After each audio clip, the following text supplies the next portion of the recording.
All right, thank you. I'm now calling the Tuesday, August 19th, 2025 regular meeting of the Los Altos Hills County Fire District Board of Commissioners to order. Time is 7:16 p.m. Please note we're conducting a hybrid meeting, which allows staff and members of the public to attend this meeting via virtual teleconference. In the event that there are technical problems, which have been known to happen, if it prevents remote public participation, I have the discretion to continue the meeting without remote public participation options, provided that no board members participating in this meeting via teleconference, no one is doing that. The hybrid meeting will be video recorded and posted on our website. And because we're video conferencing, we'll follow a strict protocol for the benefit of that recording. I'll indicate when commissioners, staff, presenters, and the public will provide comments.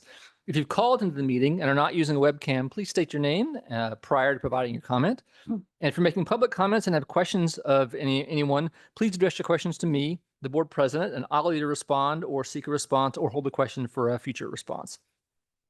Please practice considerate video conferencing etiquette by muting your line when you're not speaking. Don't be that person. And limiting distracted behavior on camera. District Clerk Vargas, please conduct a roll call. Okay, Commissioners, I will be conducting all roll calls this evening in the same order.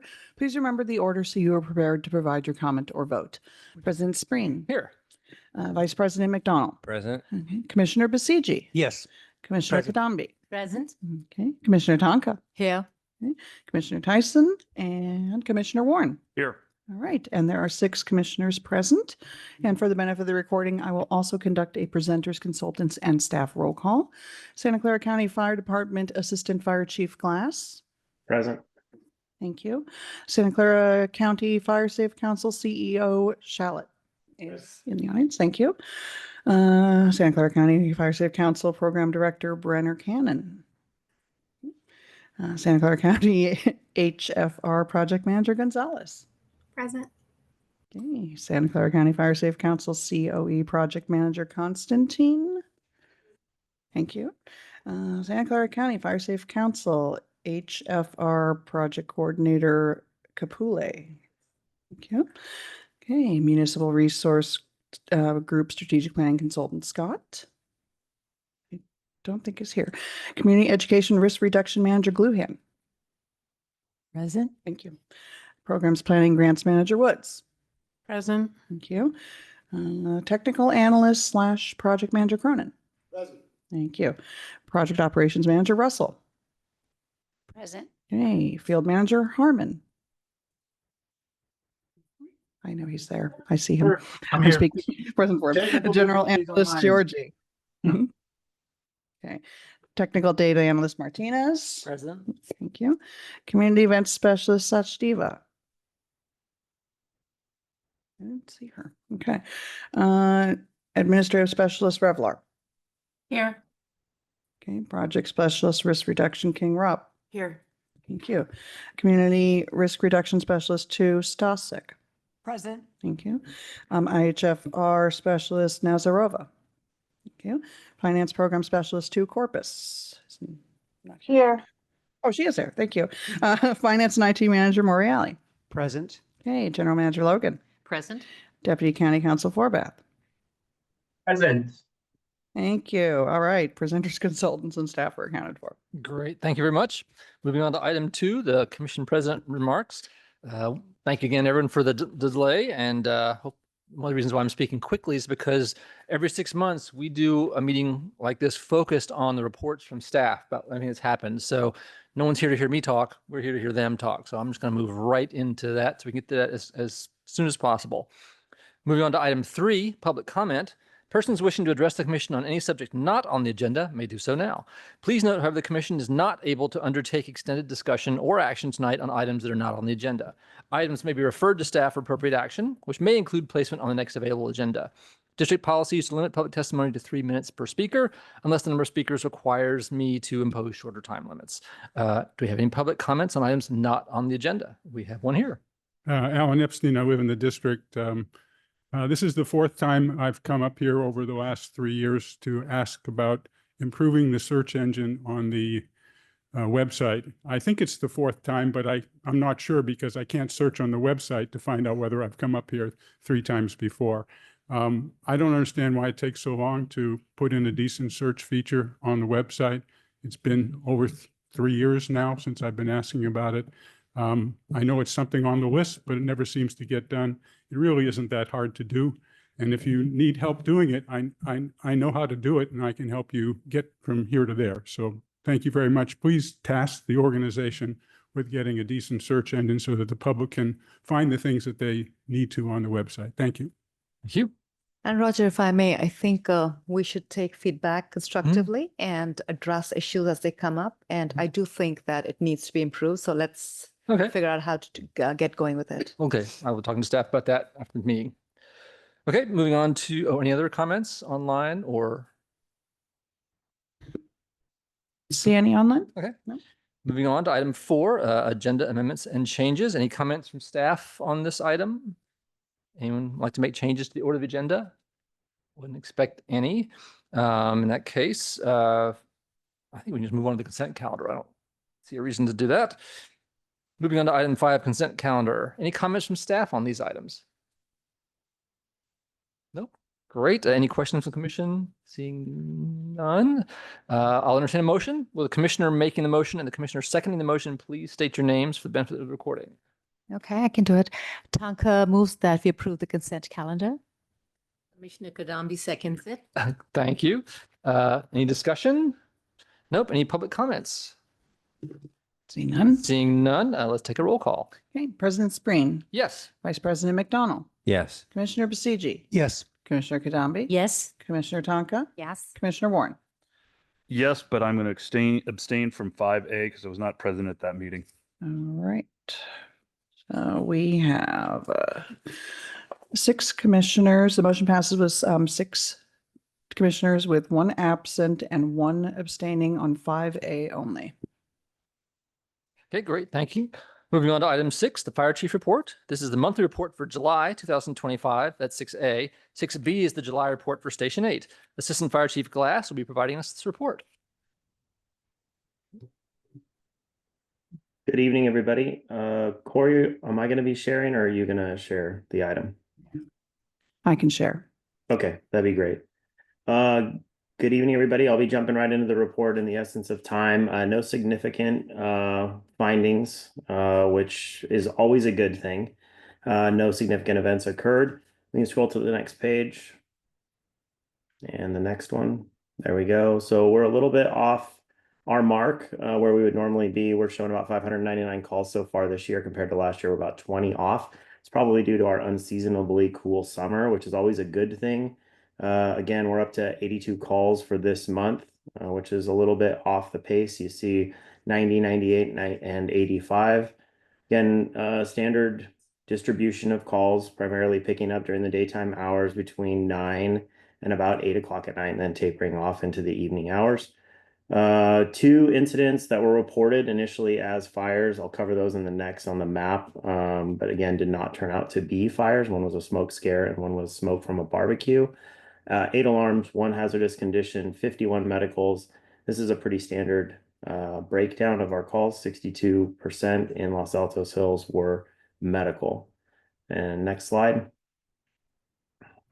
Again, turnout processing time. We're showing snapshots all the way across the board here. Again, looking for 11 minutes, 59 seconds in the rural. So we're at 10:02 and 7:59 in the urban area. So again, calls are looking really good. So with that, if there's no questions on distribution and call response times, we show the 5 units primarily running calls within Los Altos Hills Fire District.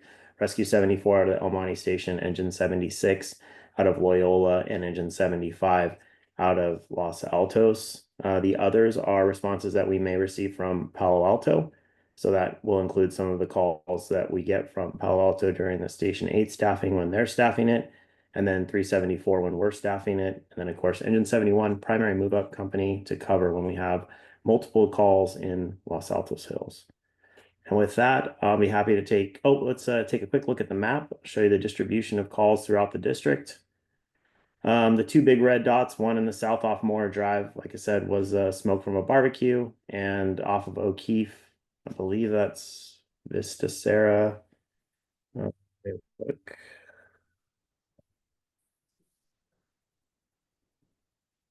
Yeah, Vista Serena. It was close. That was a smoke scare, probably visible from the freeway and phoned in, but upon investigation, no significant incident reported. With that, I'm happy to take any questions on the fire chief's report for the month of July, item 6A, before we move to 6B. Any commissioner comments? No. Any public comments on this one? Seeing none, we can go ahead. Okay, so a little bit of a change on this report. Typically, we have been sharing months with Palo Alto due to some staffing changes in Santa Clara County Fire Department. We were able to talk with Palo Alto Fire and do a partial month staffing. Again, you'll see below the station was staffed by Palo Alto Fire July 1 through July 15, and County Fire came in July 16th through the 31st. There were a total of 13 responses from the station 8 staffing. The distribution of call breakdown is EMS calls 5, motor vehicle 4, service calls 2, and fire alarms 2. Again, the unit proves to be a valuable asset to emergency response within the Page Mill corridor. And with that, I'm happy to take any responses on item 6B that the commission may have. Anything here? Good. Seeing none, any public comments? Seeing none, thank you, sir. Thank you. Good to see everybody. Have a good evening. Appreciate it. Okay, moving on to item 7, the general manager report. Yes, thank you. Good evening, President Spreen, commissioners, staff, and public. The first slides share my activities attending the safety meeting and tour of the LAHCFD evacuation route maintenance project. Next slide, please. Highlights were the effectiveness and efficiency of the morning safety briefing with the traffic crew and then with the field crew. The field crew was also distributing a load of chips on the district parcel from the previous day. And I think that's on the next slide. Thank you. There we go. You can see the crews there distributing chips. Keeping the and the chips keep the ground covered, clean, and cool, and it also knocks back the weeds growth along with the invasive species of plants. So the district parcel, as you can see in the elongated photo, looks very good. Doesn't have a lot of weeds on it due to the chips that have been dispersed along there. An operations binder, there's a photo there of that, was available and useful to the project manager and contained administrative details, permits, maps, ordinances, documents, guidelines for the project. And you'll see too, the 2 district truck Ford 150 utility trucks were in hearty use and during the operations and served as a mobile field office. Next slide, please. We have a hydrant strike, and that occurred at Almondon Court and Altamont on August 1st. The sheriff's office report was available, and the information to file a claim for damages is, so we have that.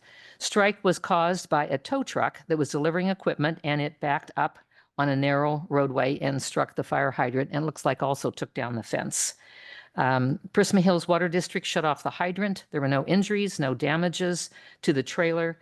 The hydrant was sheared off and the shutoff valve worked properly to cap off the water loss. A claim will be filed for damages.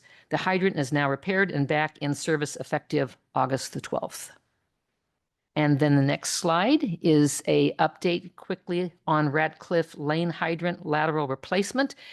We had a meeting with the engineering and district team to review the land survey and construction details. The next step is for a geotechnical assessment with specifications and a basis of design report. After that review, a proposal for the project will be submitted to the district. And the next slide is the organizational planning session number 5, which occurs on Friday of this week. And this is the cadence cycle that's presented. It starts with the June budget adoption, and that starts the cadence wheel, which is followed by the August semi-annual reports, which are tonight, and then the organizational planning session to conclude the 24-25 fiscal year work plan. And that completes the work plan. And then the organizational session also plans the FY 25-26 fiscal year work plan, and that's number 3, work plan number 3. That'll be presented to the commission at the September meeting. And then the next slide, you'll see the cadence states that are checked off. And that's a year of cadence going into then the year of June 25. And so you see how this cadence wheel really organizes the activities really around the budget. And that's the end of my reports. Thank you. Thank you. Happy to answer any questions. Any comments, questions? I'm saying thank you for the pictures, by the way, of the TAFE evaluation work. It's amazing to see. I know how much work goes into that. Mark's good. Quick question. Did they just take the fire hydrant, put it back in place? It's never that simple. Well, I mean, they have to replace the shear off and They have to replace the check valve. yeah, and, but then the- reuse the fire But they hydrant. will use they will reuse the fire hydrant. That is correct. Very good. But it's amazing how all these things don't get damaged except the fire hydrant, and it just shears it right off at the base. So, but if you look at the base, how a fire hydrant, and I shouldn't be speaking out of turn here. If Deputy Chief Glass is on the phone, I don't know if he still is on Zoom or not. He could probably explain how that works. But it was just, a trailer that backed into it, sheared it right off, and no damage to the trailer, no damage, injuries, which is all good news.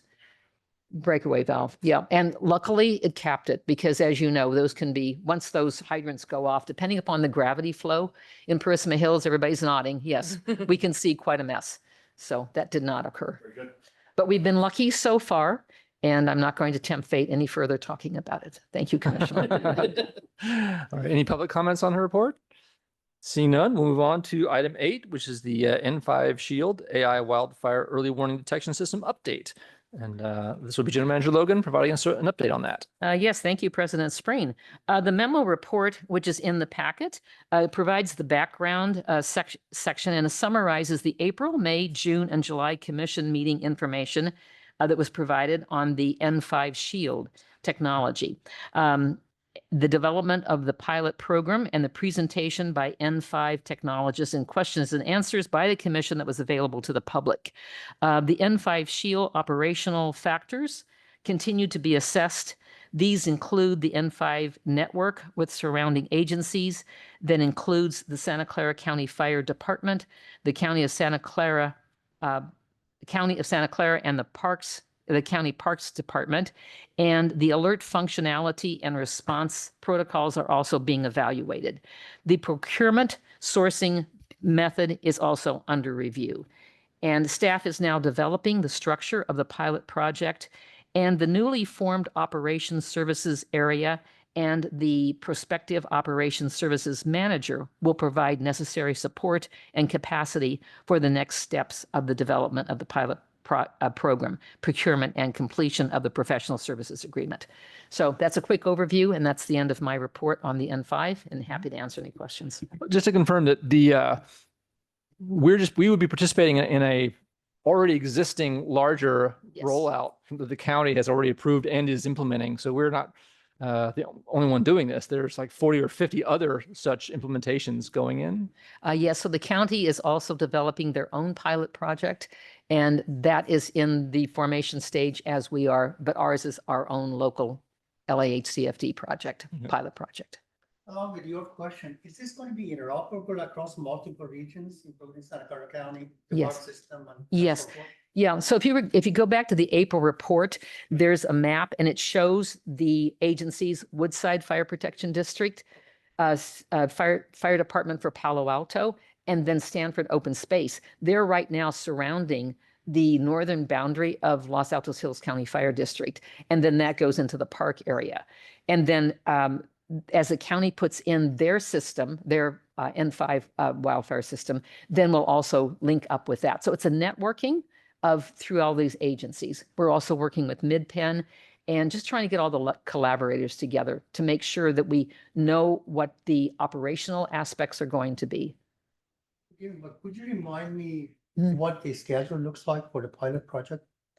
When we start, when we finish, and what are the milestones along there? I'm not looking for a long answer. Just Yeah. simply, That's still being formulated. oh, okay. All right. Okay, All right. yeah. Thank you. sure. Any commissioner comments?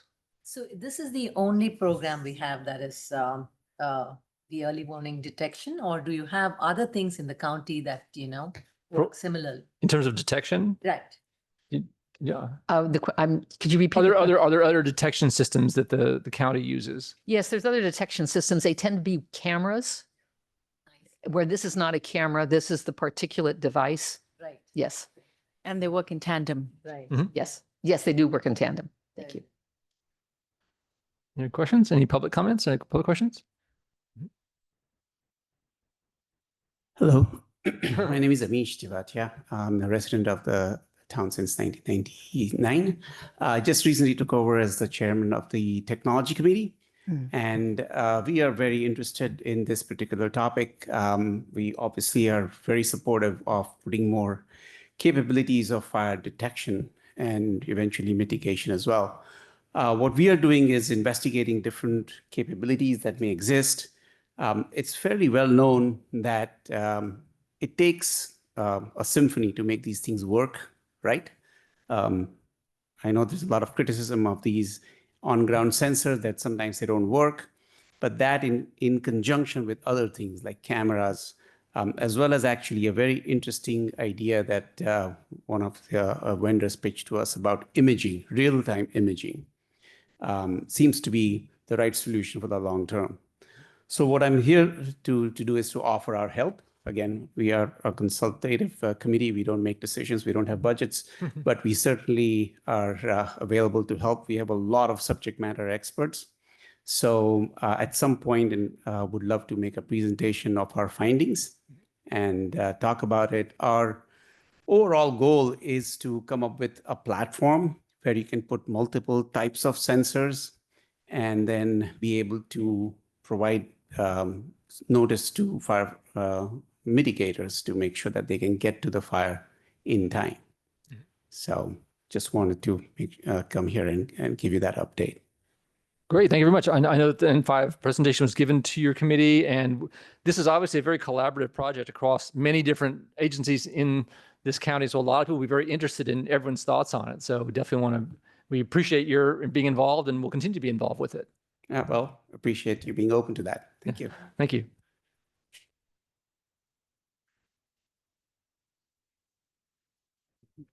Alan Epstein, I also live in the district.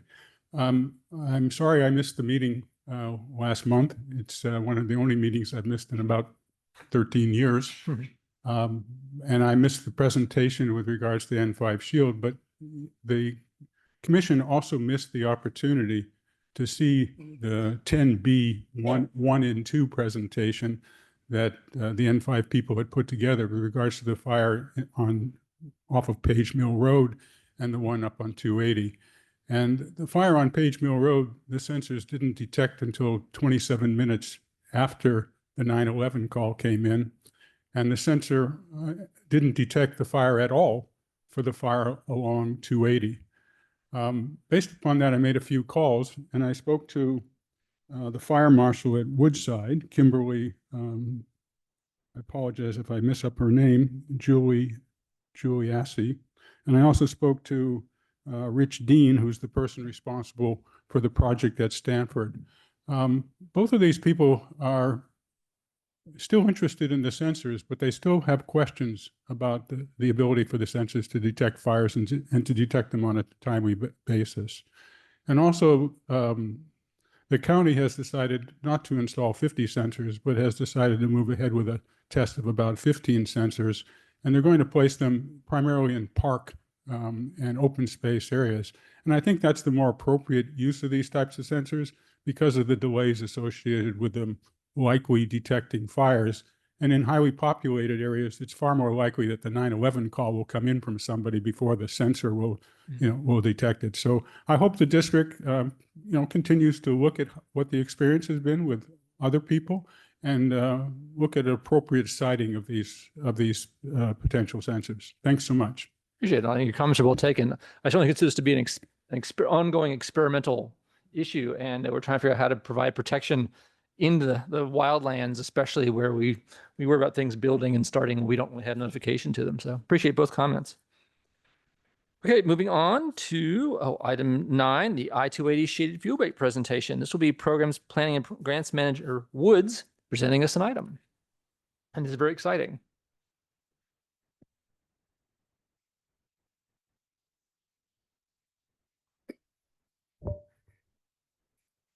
Hello, everyone. It is very exciting. Thank you, President Spring.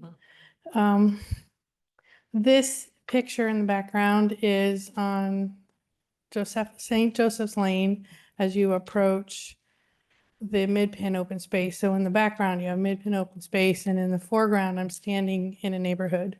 And you can see the trees reaching all the way up to I-280, the concrete and the railing up there is I-280. So this is a perfect example of why we need to do this. Next slide.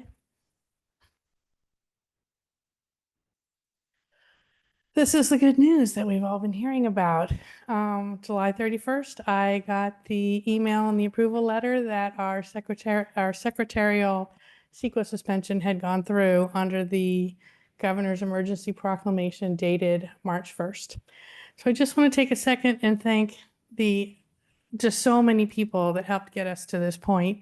The county fire, CAL FIRE, just so many people, the ad hoc committee, all the staff that started this. We'll hear how it's built over the next few years and the next few slides.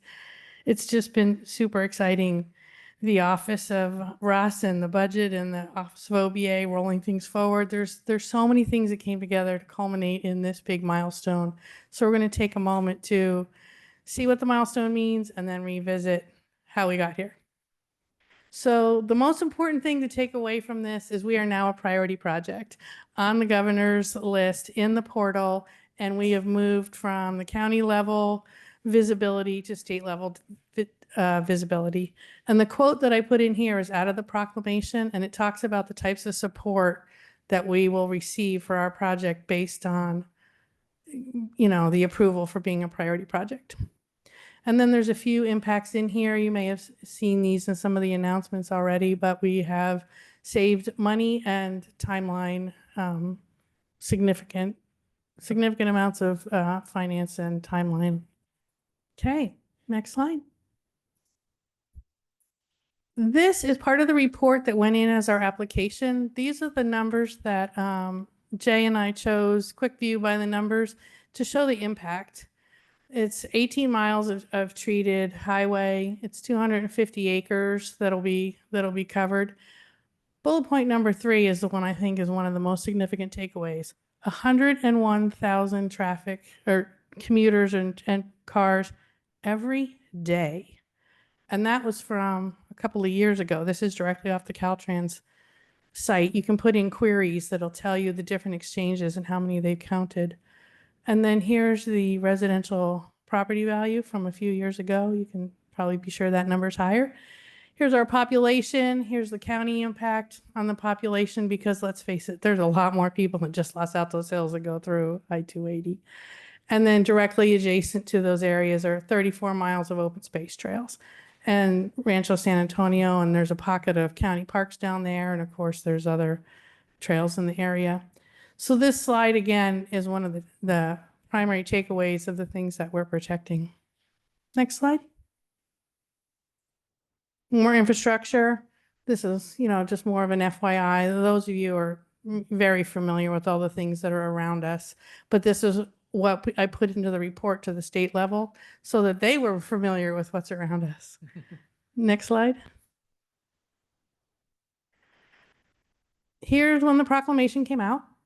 In March and April, and these are the activities that happened in March and April. I met with our CAL FIRE unit and Caltrans D4, which is where our area of I-280 is, and both of those agencies recommended reviewing our project for the qualification under the proclamation. So I slipped in under the radar to do a field review and make sure that I had all our ducks in a row, and then we developed the report and the application, worked with our mapping firms, etc. They had a training webinar on the 11th, and if we go to the next slide, they opened the portal, and I submitted within a few days of the portal being open. Then we spent the next 2 months sorting through everything.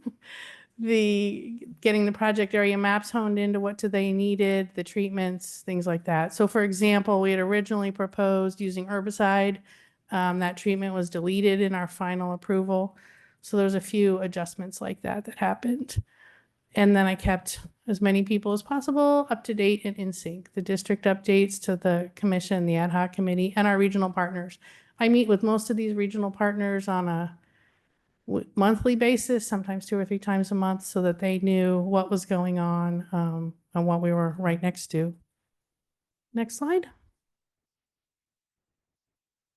So here's a little recap of the history of the project in reverse order. So 2025, most of you are familiar with this. It doesn't predate any staff, well, a couple new staff members it predates.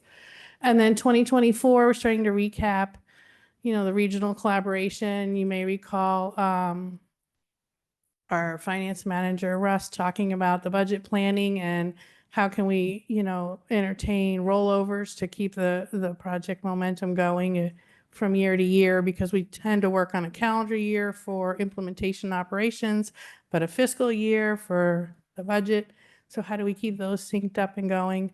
We had the task of converting the scope from the grant. Grants are very specific. You have to answer things in certain orders, certain amount of characters.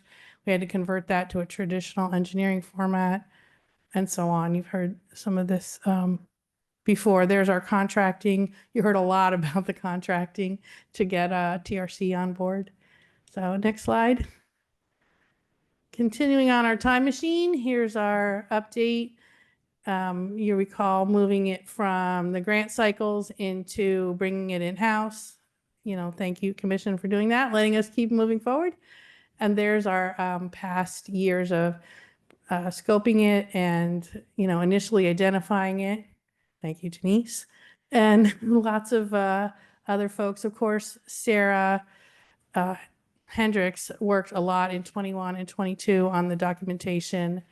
I was with Fire Safe Council at the time, and I gave a lot of grant support. So it's been great to watch this process from the beginning. And I think there's one more slide. Yep.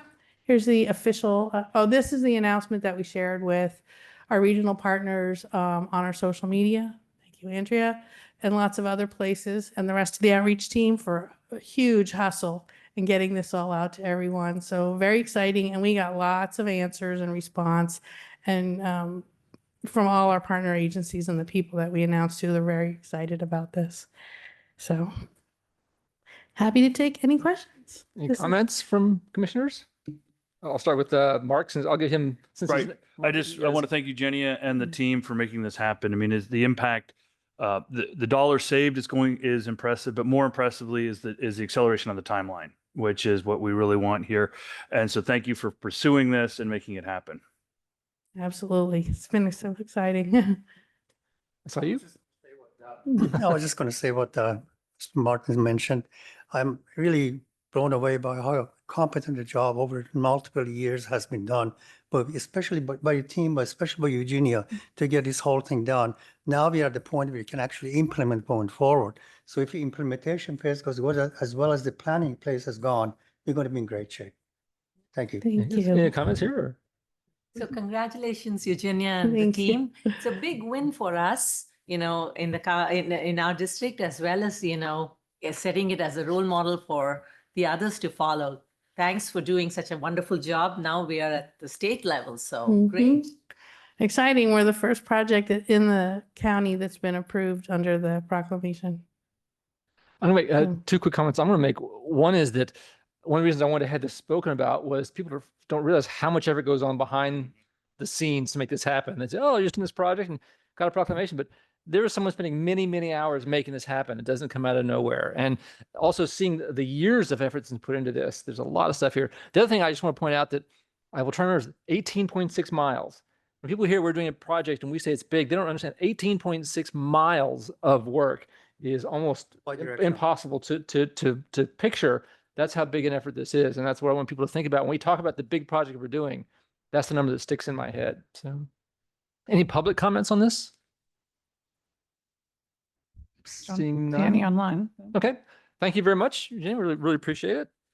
Moving on to item 10. Now, these will be the work plan service area reports. Before we begin the work plan service area reports, I'd like to remind the commission that you're welcome and encouraged to ask questions at any time during these things. So we can you don't have to hold your questions if you don't want to. For the public, we'll stop after every work area because there will be a number of people switching it out. I wouldn't want to be stopping all the time. So we'll stop in every area for public comments, but commissioners, please speak right up if you have a question. I've talked to everyone before. They're comfortable with that with you doing that. Let's go jump right in. Item 10A is perfect because she's already up here. Reports, programs, planning, and grants. All right, wonderful. Welcome again. No, first, I'd like to take the chance to, in person, introduce Anya. She's the newest member in our programs, planning, and grant service area. And we have discovered that she has background in IHFR items with her GIS mapping and also graphic design. So now our outreach team is going to have a little more depth. Super exciting. So Laura doesn't have to scramble quite as often. We'll give her a little break. And the other thing that I've been happy to learn more about is Anya works with Cupertino Historical Society, and she does their website and collateral and database management. So exciting to have her on board. Next slide. Next slide again. Here we go. Recap of the professional development in the last half a year. We have a staff person getting ready to take the Community Wildfire Mitigation Specialist exam. We have a staff person that is now over at West Valley working on the GIS certificate. 1 out of 8 classes is done. And we have another staff person doing the UC Davis secret practitioner certificate, and 2 out of those 5 classes are done. We have upcoming plans for 2 more IHFR staff people to do their certified wildfire mitigation specialist certificate. And we have an outreach person who has done all sorts of amazing things, keeping current and also gearing up for the accessibility. The website deadlines are coming. You'll hear more about that.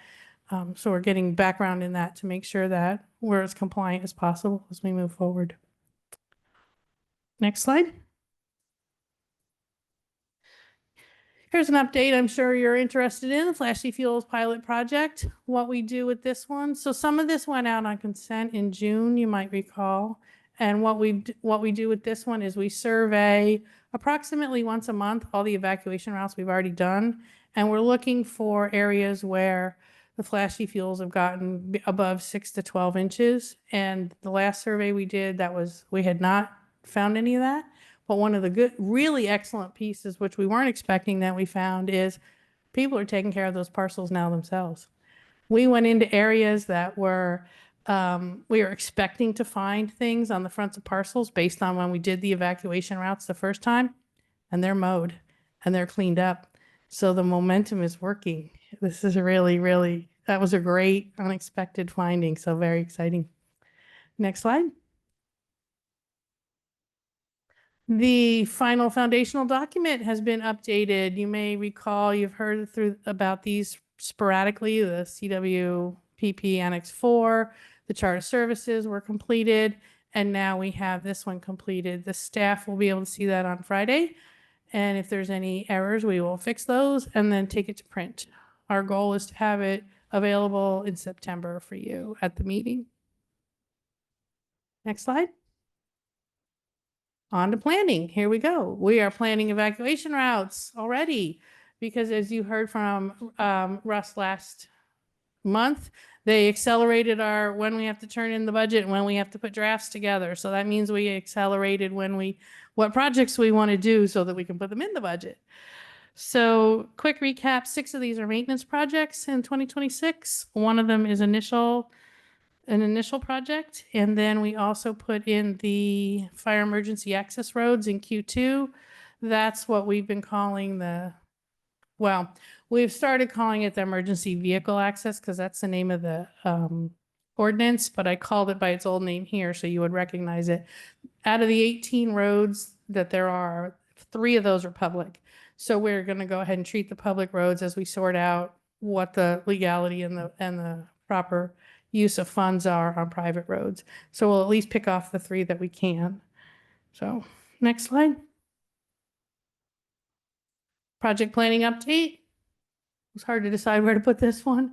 There's your approval again. This week I've been out in the field with TRC, our engineering firm, Caltrans, and CHP on the freeway and off the freeway. We've been counting trees, finding, species of concern, endangered species, all that kind of stuff. So it entails us rolling down the freeway with either our district truck as the lead car or the engineering firm as the lead car, and then one of the big Caltrans trucks that has the drop-down box on the back, and then behind them, Mazeep, which is CHP.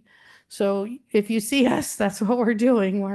We're doing all the field surveys right now to develop the scope so that we know what's dead, where it is, what needs cut. Like we found a bunch of black walnut today, which is a species of concern. So that all gets marked up as you have to stay away from it, etc.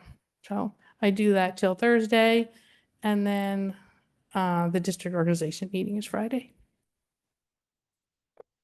Oh, and the in progress, I'm sorry. The in progress are meetings with all of our regional partners.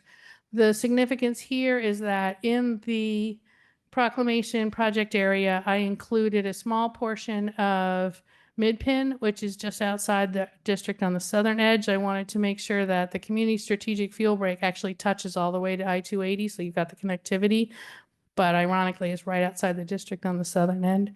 And then on the northern end, and this map is the top left corner, is Arastadero Cloverleaf. Actually, part of that is in Palo Alto. It's not actually in the district.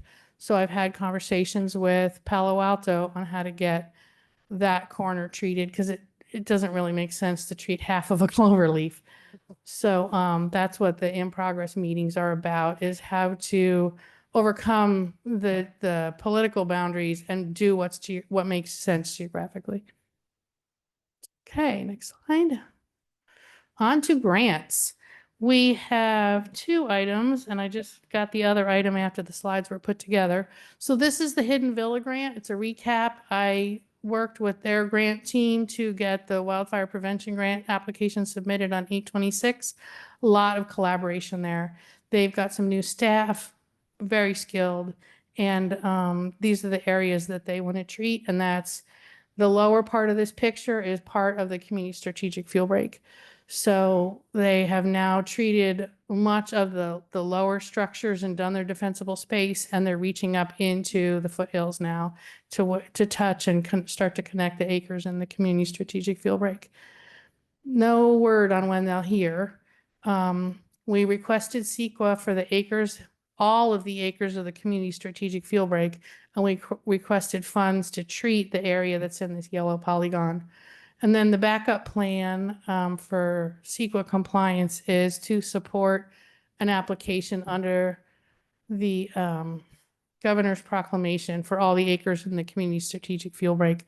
So we really want to advance progress on the community strategic fuel break at the Hidden Villa connectivity, because Midpin's doing a great job keeping their portion of it maintained. Question for you. And this is me being not much of a green thumb person. This is all very chaparral style terrain, which is very different than what you'd think of as our roadsides where we're doing shaded fuel breaks. What does it even mean to do a fuel break? Do they have to really mow stuff down? Is there a way to treat the chaparral that's on the ground differently, or the biology of that seems so different? So the big difference is that there's no roadway in here, first of all. And then the width, we're going to go to 300 feet in most places. And so our evacuation routes are usually treated between 12 and 50 feet from the center line. It depends on the ordinance and the ROE participation. So this will be a much wider area. And we take out all the ladder fuels and everything that's low, and we leave the canopy. So that the goal is to keep it from getting up into the canopy, into the treetops. But a lot of this land is under conservation easements and different types of easements. And then we have at least 16 species, protected species or ecosystems in here. So we're constantly balancing forest health, wildfire risk, things like that. But the goal is to keep as much of the canopy as possible so that the ground that we open up and clear underneath doesn't make room for invasive species. The last thing we want to do is replace a sensitive ecosystem with broom or stinkwort or poison ivy or Himalayan blackberry. So Midpin has been a great partner in showing us what they do for their best practices, because this is right in the middle of their land. They actually own 2 of the conservation easements for Hidden Villa. So yeah, Great, they've been thank you. That's a really great partner. Appreciate it. Thank you. Yeah. Next slide. Oh, the other grant, pardon me. California Fire Safe Council came to us this week for a letter of support. They have applied for the State Fire Capacity Grant, which is federal dollars, and that will help with connectivity over in the Palo Alto area where it touches the west part of our district where Arrested Arrow is, and then we have a break that's Palo Alto for about 2 miles, and then we get into what we've been calling the Los Trancos area. They prefer to be called Old Alpine, Ryan? Old Alpine. So, General Manager Logan and I would like to support them with the letter of support, and we wanted to, let you know about the connectivity there. So that's the end of grants. Next one. Outreach. Yay, you get to hear someone else talk. Our outreach team is composed of district staff and Fire Safe Council staff, and I'm excited to say we just reached a little past 90 days of the outreach team being in the service area where I am now, and it's been great to work with them and just see what they do and really increase the connectivity between the two teams. IHFR has been really lucky to now that we know what each other's doing, and it's much more seamless. So I'm going to let Andrea and Laura take it from here.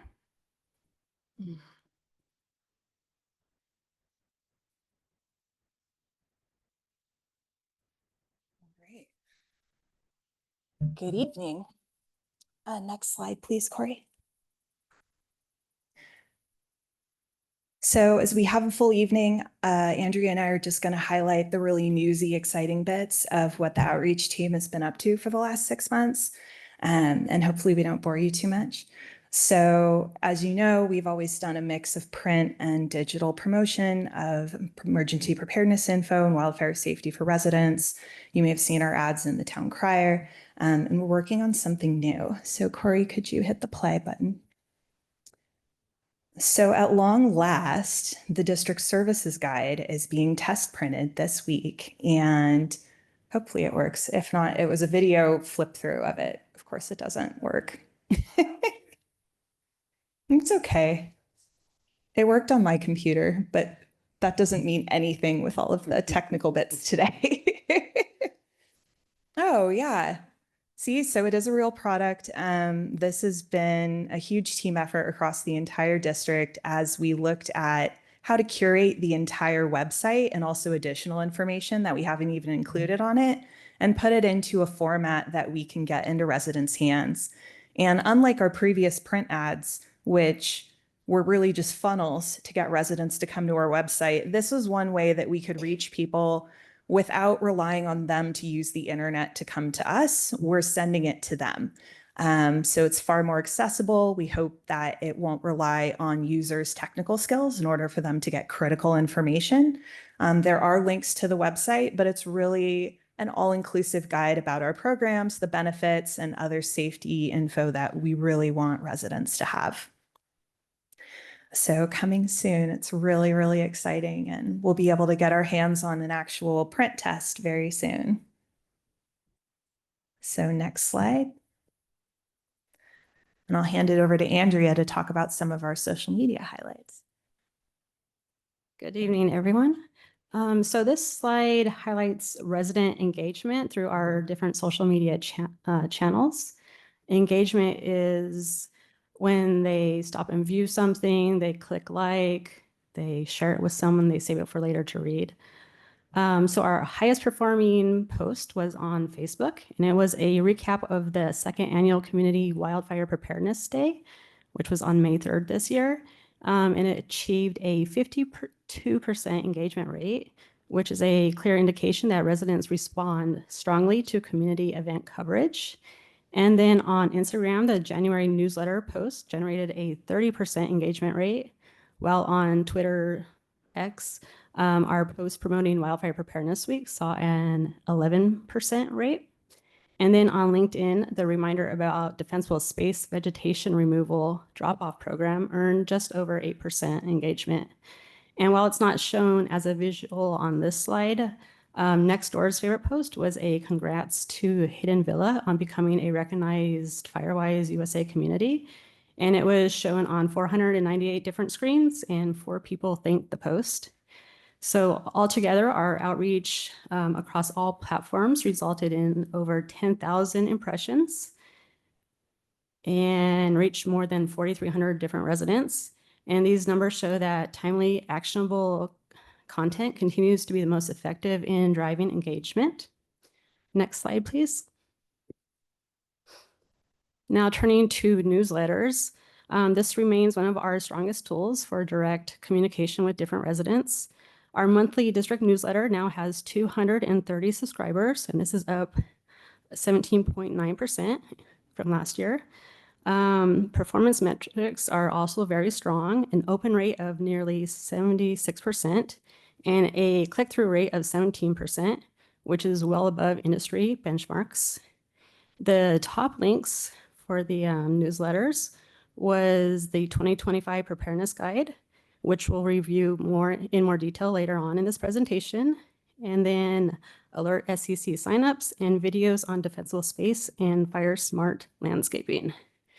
Now, the town weekly newsletter has 928 subscribers, and we usually send about 2 to 3 different topics for them to put in the newsletter each week. And then the CERT newsletter, while it's smaller in size, it still demonstrates a steady engagement with 92 subscribers and has a 69% open rate and a 7% click rate. Together, these channels provide reliable, high-value touchpoints to keep residents informed and actively engaged in wildfire preparedness efforts. And then before we move on, I want to share something that I heard recently that really stuck with me. I was at a community-driven Firewise meeting in another part of the county, and one of the residents said, we need to start looking at Los Altos Hills and mimicking what they're doing with wildfire mitigation. They're years ahead of the rest of us. And that's not the first time I've heard a comment like this, and I think it connects directly to what we just discussed, that our social media and newsletters don't just engage our own residents, but they also let other communities see what's going on here in Los Altos Hills. Los Altos Hills is setting pretty high standards throughout the county, and I thank you for letting me be a part of that. And now I'll turn it back over to Laura. That's awesome to hear. Thanks, Andrea. Corey, next slide, please. All right, so here are some quick stats on the website. And we looked at visitor journeys because in light of recent events in Southern California in January, we've been seeing some different and new engagement from residents. And we noticed a shift in how traffic arrives at our website. People aren't landing on the homepage and then clicking around as much. They're coming in through designated landing pages we've created. And the Home Ignition Zone Assessment and Rebate Program has been a really big getter. 13% of our site visitors are coming in through the HIZ page. And that URL has been publicized in the weekly and newsletters, through resident mailing groups. It's out there in a lot of places, social media. And of the 13% of site traffic is from that page, and 12% are first-time visitors, which is cool. It's getting people onto the site who may not have really been in tune with what the district is doing in the first place. HIZ signups going through that page account for 15% of our total site activity. So some other top pages that bring folks into our site have been Brush Chipping, Teen Cert, back when we had the Academy, and the Firewise page, as people get interested in starting their own communities. And as Andrea mentioned earlier, we saw that the annual preparedness guide has been a major source of traffic coming to the site. At 11.4%, given that we get folks coming in all over, that was a significant number. And we've shifted. The preparedness guide used to be print only, and now it's digital for this year. And we've put it out in front of residents repeatedly. We include a link in every newsletter. We periodically repost stuff on social. And it was just really gratifying to see that it's actually enticing people to come to our site, learn a little bit more, hopefully take a few steps to make their households more prepared. Next step or slide. All right, continuous improvement. We've also really been focused on improving our outreach processes to be more efficient and have better reach, really be more effective. I think would be the best way to put it. Some major highlights have been the meeting accessibility standards. As Eugenia mentioned, there is a deadline in 2027 for special districts to meet ADA compliance standards. That's both for the website and documents housed on your website. So as you can imagine, that's a pretty big scope. And we've been looking at how to come up with like a holistic plan because it's really going to require everyone's participation as we generate documents and web content constantly. Another major focus has been increasing usability of our site for mobile users because more residents are tuning in on their phones from events, scanning QR codes or typing in addresses. And I'll get into that a little bit later. We've been collaborating with the IHFR teams Eugenia mentioned and doing a lot of in-house materials for them to provide more communication with residents about our projects and hopefully get them more engaged, make them, aware of the before and after of projects, not just seeing the sign before it goes out, but also with some follow-up and some postcards after that tell them what happened and how they can participate next time in case they didn't really pay attention and sort of wish they did. And we've also been aligning more closely with County Fire's PIO, doing a lot of collaboration there and just learning from each other. It's been magnificent. And lastly, we've been putting in more in-depth articles into the newsletter. So you may have noticed that there's been quite the increase in length and detail. And this was a response to resident feedback that they wanted to see less quick bites and more deeper dives. Next slide, please. So, and you can hit the play button. If it plays, it plays. If not, oh well. So as I mentioned earlier, web pages that are optimized for phones. And one of the big ones that we did was for the May 3rd event. And so that was the Community Wildfire Preparedness event earlier this year in spring. And we created this page to be a one-stop shop for event info. So before the event, people could come to the page, they could get their sign-up link, they could see the schedule, they could read the speaker bios, they could get acquainted with the content, figure out what sessions they wanted to attend. And then during the event, they could pull it up and they could see the speaker schedule and use it instead of us having to print on paper. And then afterwards, the page was a portal to look at recordings and see what happened at the event. It took a bunch of extra code to sort of nurse our site to agree and do something modern. But we're pretty happy with how it turned out. And as we all have phones on us, feel free to look at it right now. Yeah, see. LAHCFD.org/May 3rd. So we're hoping to do more pages like that where it's a little more user-friendly, a little more visual, and helps us work around some of the older styles and layouts that we seem to be stuck with on the site. It just takes a bunch of custom code to work around it. All right, next slide. This is Eugenia. Thank you so much, Outreach. I just wanted to give you a little recap. You've seen this pop up through the months, and it went live in April, and we are using it. This was a great tool that all of the teams collaborated on what we wanted in here and what we needed. And this is the website, the final project. It's still getting optimized for cell phones. It seems to go back and forth. We get one right and the other one goes, and then we get that one right and the other one goes. So there's our old code stuff again.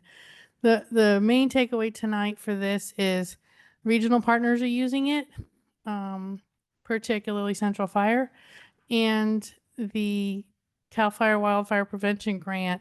Snapshots of this went in as part of the grant application for Hidden Villa. So we're seeing more people using it, the Firewise community, and like I mentioned, CNT. So that's our outreach wrap up, I believe. Okay, there's 2 more slides. Next slide, Corey.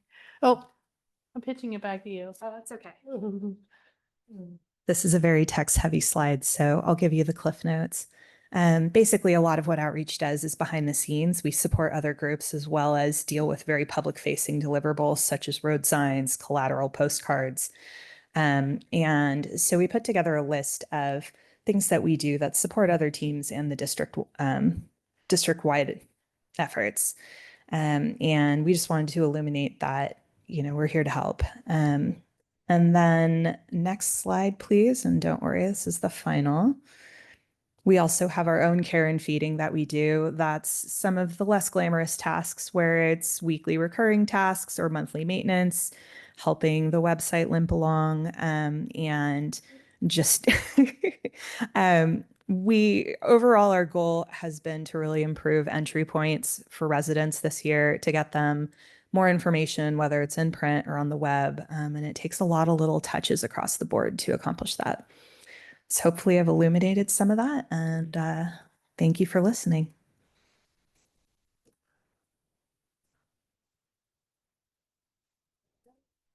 Questions?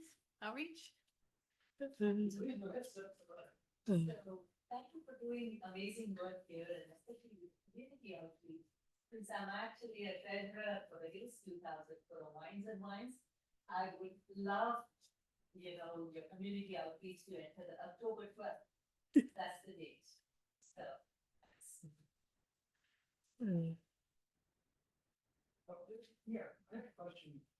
I have a question in regards to several slides back. You mentioned the evacuation route maintenance, and you showed 3 roads. Is that true? Or did I get it right? For next year, for the 2026 planning, 2026. we have 5 maintenance routes. Oh, okay. And we have 1 initial treatment, and we're going to pick up those 3 fire access Okay, roads. so maybe I misunderstood. Is Mhm. Page Mill included in that collection? Page Mill was just done this past June. Okay, yeah. I think the June. point I'm trying to get to is that, is there in addition to actual maintenance work that might be ensuing regarding these particular evacuation routes, is there any monitoring going on to see if the lateral fuel has gone out of hand or something else happened that might require immediate attention before it gets to be too much? That's our flashy fuel survey that we touched on a little bit earlier. We drive the routes that we've done at least at once a month. Plus, we have put out to our partners, our regional partners, to reach out to us if they've discovered something as they drive by. That's fantastic. But by flashy fuel, I guess maybe I'm not Okay. understanding what that means. So we watch the edges of the road mostly for grass regrowth, but also brush and a lot of invasive species. So we go through every other year, for the most part, it's every other year, and treat everything. The brush, the ladder fuels, limbing up the trees, and then the years in the interim, we watch for grass regrowth. And this year's an example where we want to be extra careful because we've had a lot of late rains and it gives the grass a chance to really grow much longer. And now that the rains have sort of stopped, we're expecting in the next month or 2 to see that those grasses dry out now that they've had a chance to grow up 8, 10, 12 inches. So we do those field surveys. How often does these flashy observation? At least once a month. Oh, wow. So we drive the routes at least once a month personally as district staff. And then also I've put the word out during the regional meetings with all of our partners that, kind of the see something, say something. We're here to help with that, especially the town, because the town's maintenance program, they do the grass mowing and the weed whipping just second quarter. So they're already on to their next thing. So we want to make sure and have another resource if the grasses get high Q3 and Q4, because the town's not doing it anymore. They're on to their next maintenance project. This is music to my ear because I drive around a lot and I'm neurotic about the underbrush that You're hired. grows on. And I'll give you the forms.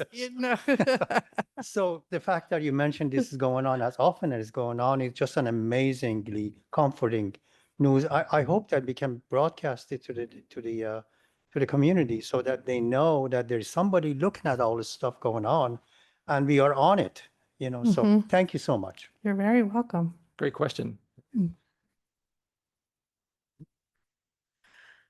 Okay. I think we're headed to IHFR. Here we are.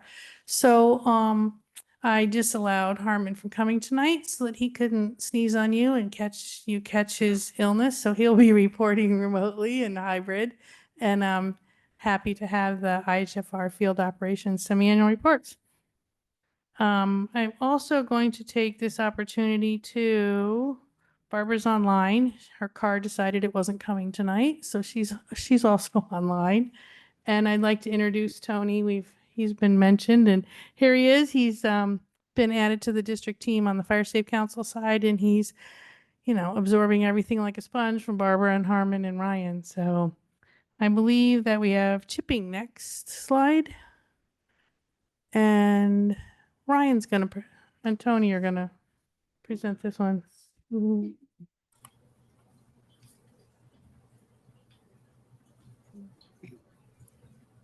President Spreen, Vice President McDonald, commissioners, staff, public, thank you. Barbara, I have Tony next to me. Will you please introduce your coworker? Wonderful. Good evening, everybody. I'm so pleased to introduce Tony with us. He comes with the background with defensible space knowledge. So I'll let him take over, give a little blurb, and then we'll get into chipping. Yeah, thank you, Barbara. Like she said, my name's Tony Capulli. I'm a recent graduate from San Jose State University, a bachelor's in biological sciences. During my senior year, I actually was a student research assistant for the fire ecology professor there, Dr. Kate Wilkin. As a student research assistant under her, I did HIZ assessments all around California, in Saratoga, Paradise, Tahoe Donner, even Felton, Santa Cruz Mountains. So I have some experience in that.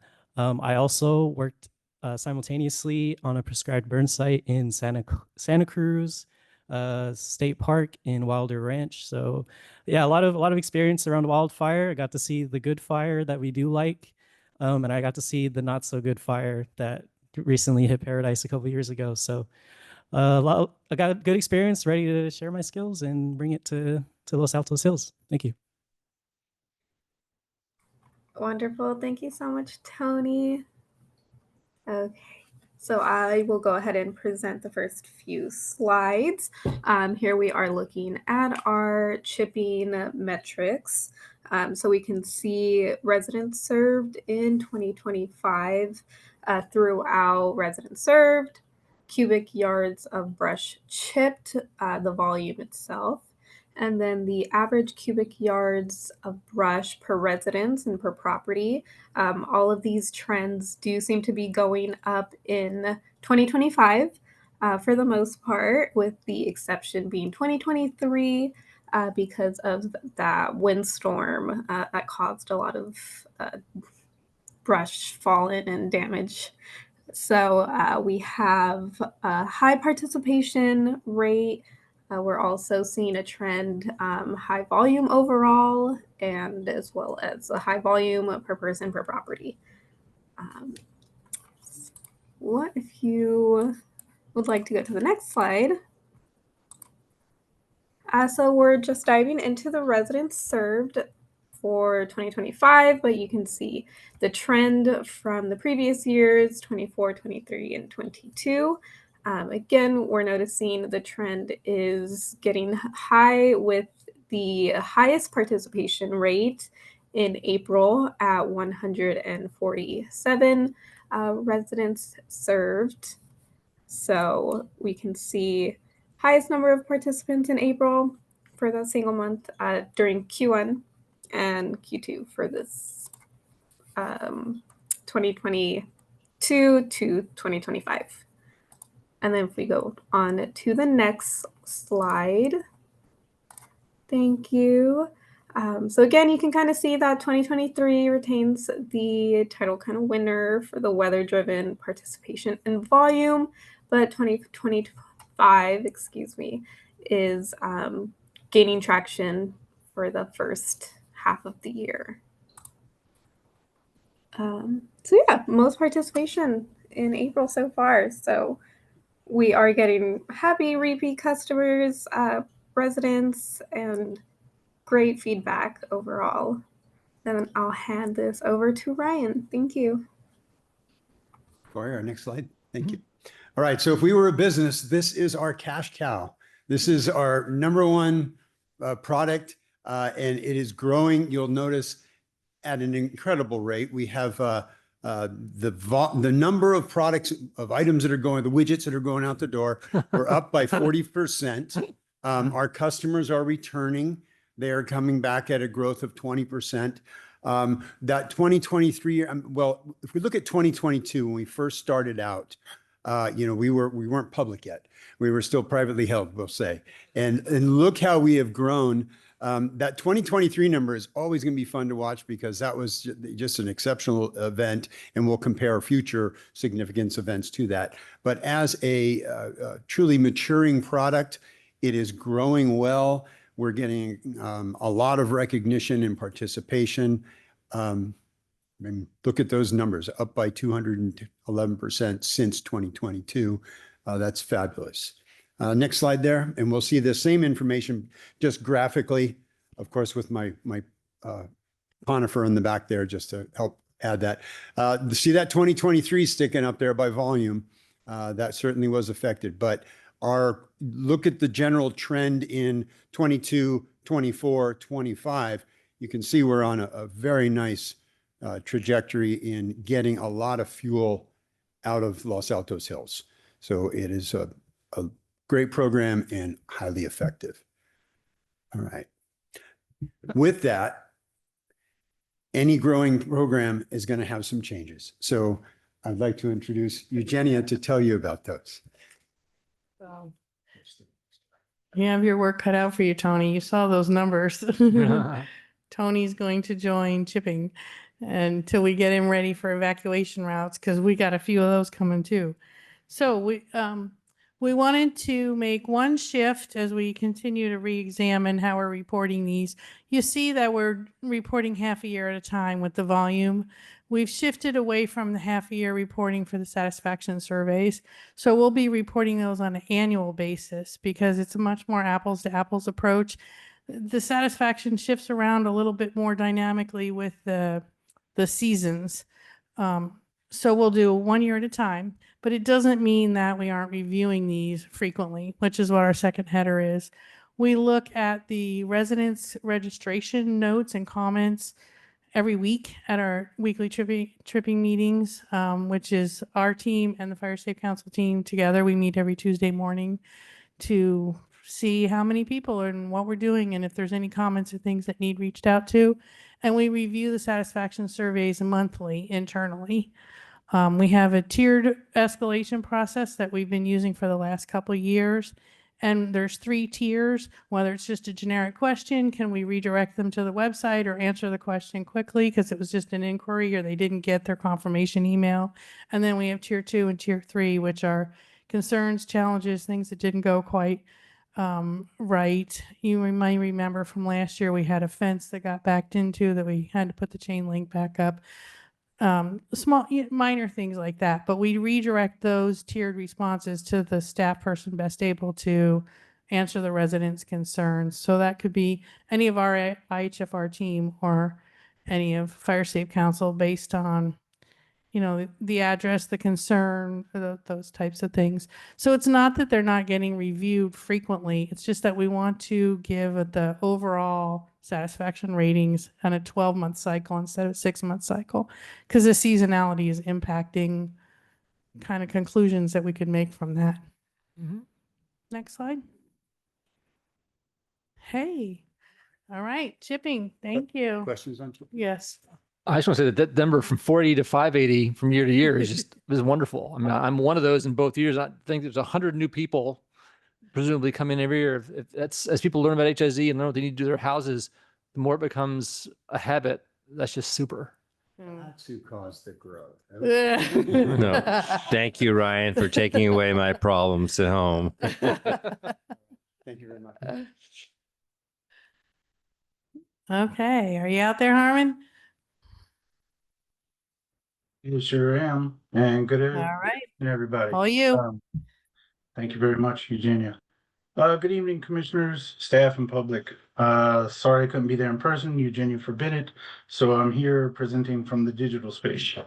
Going forward, over the past reporting period, we've completed 2 major evacuation route projects, which were Page Mill and Moody Almonte. Both of those were critical to ensuring the safety and reliability of the wildfire egress, as proven by the Page Mill wildfire, which we're all familiar with.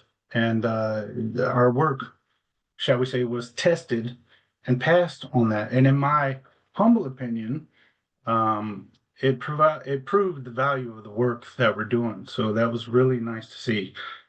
The success of those evacuation routes were also the product of strong interagency communication, safety protocols, and community engagement. So our numbers for the community engagement are getting higher and higher. You may notice the ROEs are now most consistently in the double digits, where they used to be in single digits, and it would hit a double digit if we were lucky. So the community is also becoming more involved, which is wonderful. The more they become involved, the more effective our evacuation routes become, as all of you are aware. So that said, next, I'd like to review the results and the efficiencies gained and the ways that these projects have kind of set the stage for the next phase of our evacuation routes. Next slide, Corey, please. All right. So over the past 2 quarters, January through June, we've treated approximately 23.5 miles, which is more than the last 3 projects we treated in the previous reporting period, which equaled out to about 58 acres of treatment, which is a lot, and approximately, don't lose your minds over this, but about 660 cubic yards of vegetation removed, which is a lot. This means the increase was in our mileage, but we doubled our acreage and almost tripled the cubic yardage we removed from the last reporting period, which I don't want to get confused. I'm not trying to set a standard by letting you know this, but I think it was worth mentioning because these numbers are really far up there. And by the way, both projects finished with 0 reportable incidents and 0 safety violations. Now, that sounds like, well, yeah, as they should, but it really makes me smile, and that's why I keep hitting on this every time we do it, because it's not easy to make sure that we achieve that. Everybody is contributing to our safety factor and making sure that we have no violations or issues and we don't get in trouble and there's no incidents. So I keep mentioning that because me personally, I feel like it's very important. So moving on, Page Mill, like I touched on earlier, is one of our kind of standard routes. It was a maintenance route, treated a little over 7.5 miles. We got a little over 12 acres out of it and completed it in 5 days. Moody Almonte, on the other hand, was a little different because our normal treatments changed due to the inclusion of the I-280 interchange. That was a first for our program for a couple of reasons. One, it was on the interstate. 2, the depth of treatment that we did on that particular section was different, and the traffic control dynamics was exponentially different than what we're used to. Next slide, please, Corey. So going forward, you can see here in this slide, everything that's in the square, which I blew up for you, that's more or less phase 2. Okay, now what you see in these slides on the blown up portion, you see Alpha, Bravo, Charlie, Delta. That was designations that we gave to all 4 quarters of the interchange so that we could easily identify them when it came to coordinating traffic control or doing calculations and several other things. Now, on the left side of this slide here, you can see all the measurements for every road in linear miles for all of phase 1 and the El Monte portion of phase 2. And you can see how that adds up to 5, almost 6 linear miles. And then the treatment miles, there's just that number doubled. Now, when you come over here to the right side, this is every one of these different segments of Alpha, Bravo, Charlie, and Delta stretched out to calculate out the linear miles of that treatment. So you can see the linear miles of just the interchange itself, not including the El Monte portion, was almost a third of the rest of the project, which was an interesting number. So all in all, it equaled out to be the total treatment for this project in linear miles was 16.21 miles, which is one of our largest projects we've had. Next slide, Corey, please. So in this slide, I wanted to help understand how we got those larger numbers for the cubic acres. So what happened here, unlike our other treatments where it's more of a linear treatment and we go about 15 feet off the center line of the road, you can see here what I have marked as 1, 2, 3, and 4 in section alpha. We treated that entire area, not just 15 feet off the edge of the road. So our cubic acres in those areas went up a lot more than usual. And you can see section alpha, just in section alpha, we treated 5.5 acres, or a little under 5.5 acres. And once you add this one section up, just these 4 sections of the interchange, that contributed to more than half of the total acres for the entire project, which was astounding to me to find out. But so we ended up treating 45.81, almost 46 acres in the total project, most of which being right here in this section that you're looking at. Next slide, please, Corey. All right, so next, I just want to touch on our partnerships with Santa Clara County Fire Safe Council, the Town of Los Altos Hills, County Roads and Airports, Caltrans, DUDEC, our tree contractors, and our traffic control contractors. Everything seems to, from when I first came on, be a lot smoother in coordination with all of these agencies. Maybe it's just because I'm getting more used to having connections with these people, but because of these connections and their willingness to engage with us as an entity, we're getting faster permitting and better contractor mobilization now. Our coordination with the biological surveys and the seasonal protections that they inform us of seem to be a lot smoother with coordination. And we have a lot of shared resources like our staging areas and our traffic control plans that minimize our downtime so that we're more effective while being on site. The result of all of that is we're able to expand our scope of work without delays, but also while improving our unit cost efficiency despite having the larger projects. Essentially, we're doing larger projects at a lower cost per mile, which is, who can be upset about that? All right, so the next, the scale and complexity of Moody Almonte and the I-280 work underscored a few important things for us, which is obviously continuing to reach out for our ROE outreach and increase the property access through our resident engagement.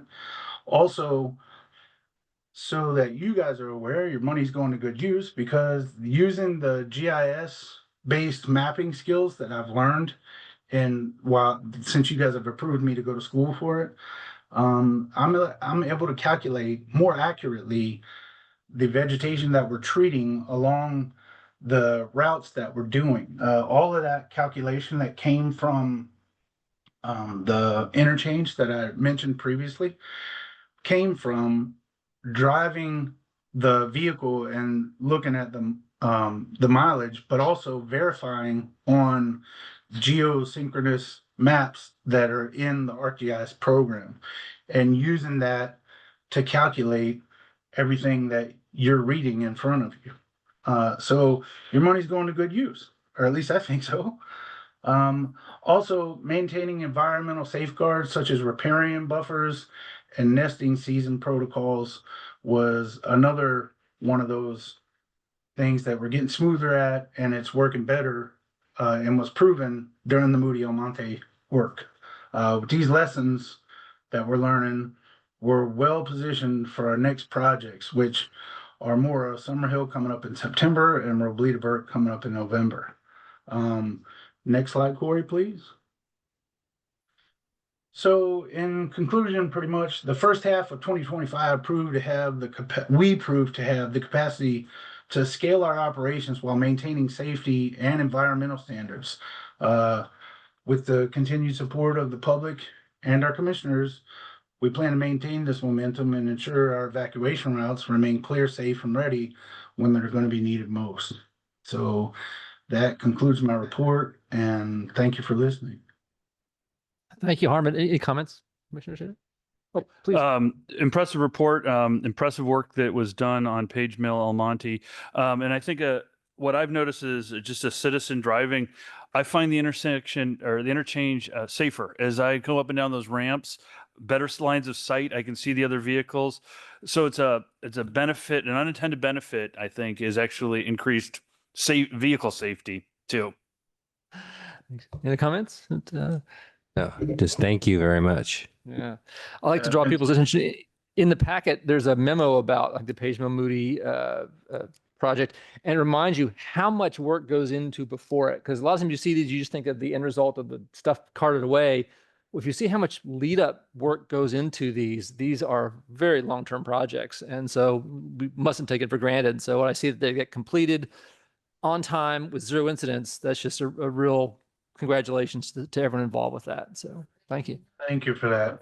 And to thank you for Absolutely. Commissioner Warren, because he hit on something that is something we try to pay attention to. It's one of the stipulations we have when we get to intersections. I mean, it happened to work out for this cloverleaf, but at intersections, we clear a lot more vegetation due to some of the rules that the town has. We're able to clear more to increase visibility, as you mentioned. So thank you for noticing that.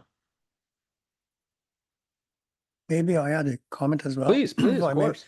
I think what struck me a lot is the fact that there is a inherent continuous improvement process that he mentioned. That from quarter to quarter, year to year, everything is improving and more volume, more sign up, and more cost efficiency. This is, in my viewpoint, this is laudable. Yep, absolutely. Yeah. Great, Well, thank you. Oh, yes. I was just going to say thank you very much for saying that. I do want to point out, though, that I'm not trying to set a standard, because there's going to come a time when that may not happen. But, I don't want to set a standard. But yes, I did think it was worth mentioning because we seem to be moving forward, getting more efficient with what we're doing. Too late. The bar's been set really high. Okay. Great. That'll teach you. Okay. All right. Well, thank you for your time. Thank you. Okay. Beyond. Let's see. Okay, we're almost Yeah. done. Is everybody still awake? Just checking. Couple of monthly updates, and we will pass the baton to the next service area. And our monthly updates are going to be given by Anya.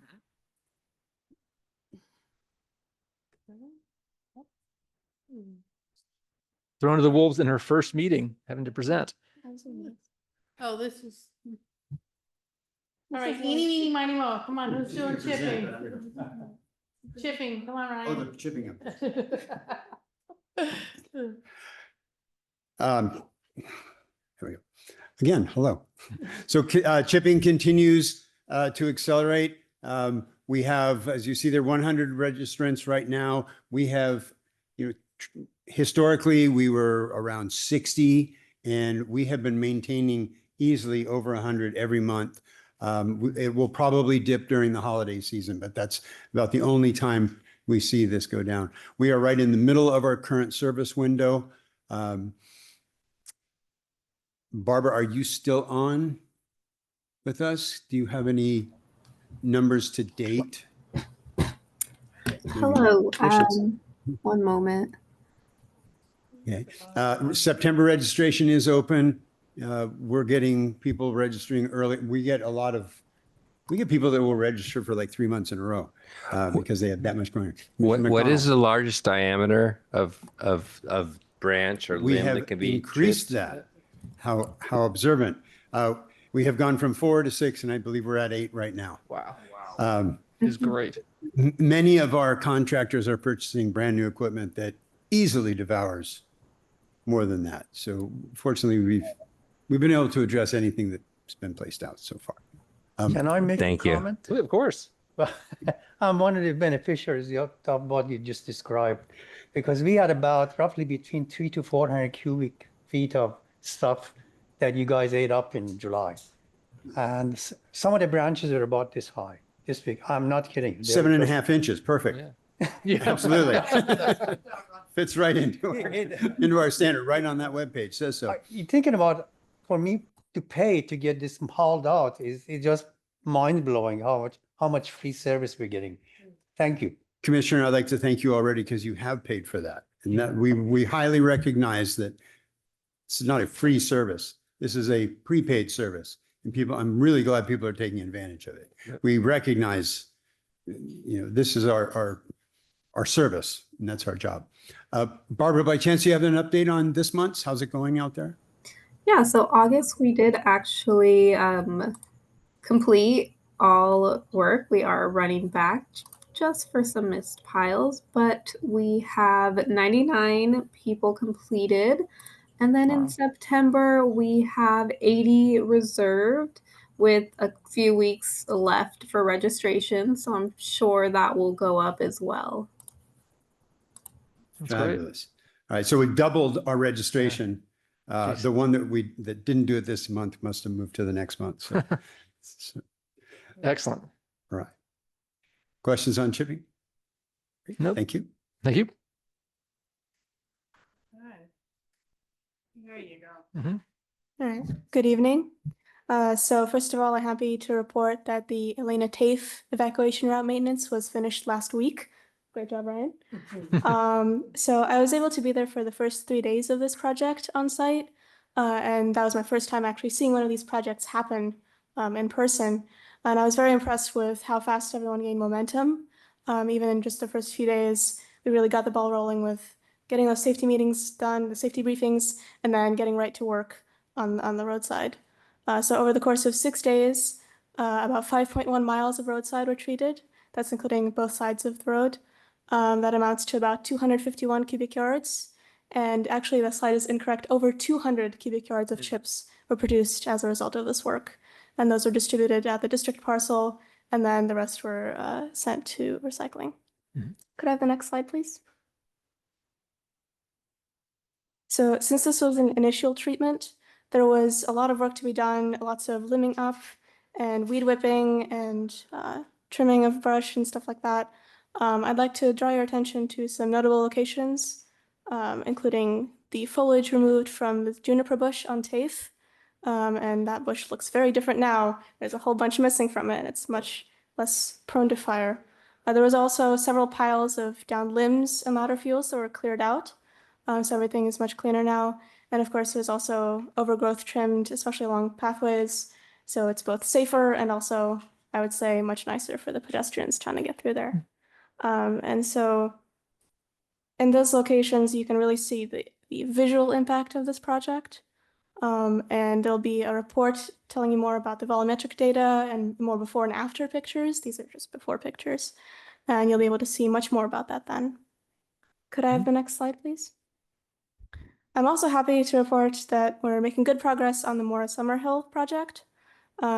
We've got the permit applications in progress. We've sent out cover letters, ROE packets, and postcards. And we placed A-frame signs 2 weeks ago as well. And coming next is receiving the permits, contractor assignments, sending out the media release, and doing some door knocking. And then the actual treatment will begin on September the 29th. So look forward to that. And that concludes the monthly reports. Excellent. Thank you. Any questions, comments? Appreciate it.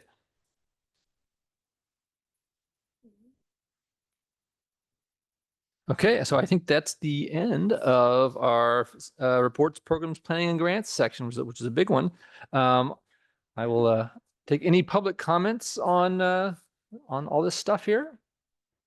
Anything online? Or? I'm not seeing anything online. Thank you so much. Appreciate it. This is really exciting stuff. So table has been set now for our section B, which is reports on community education and risk reduction. Yeah, thank you, commissioners, staff, public. Thank you for this opportunity.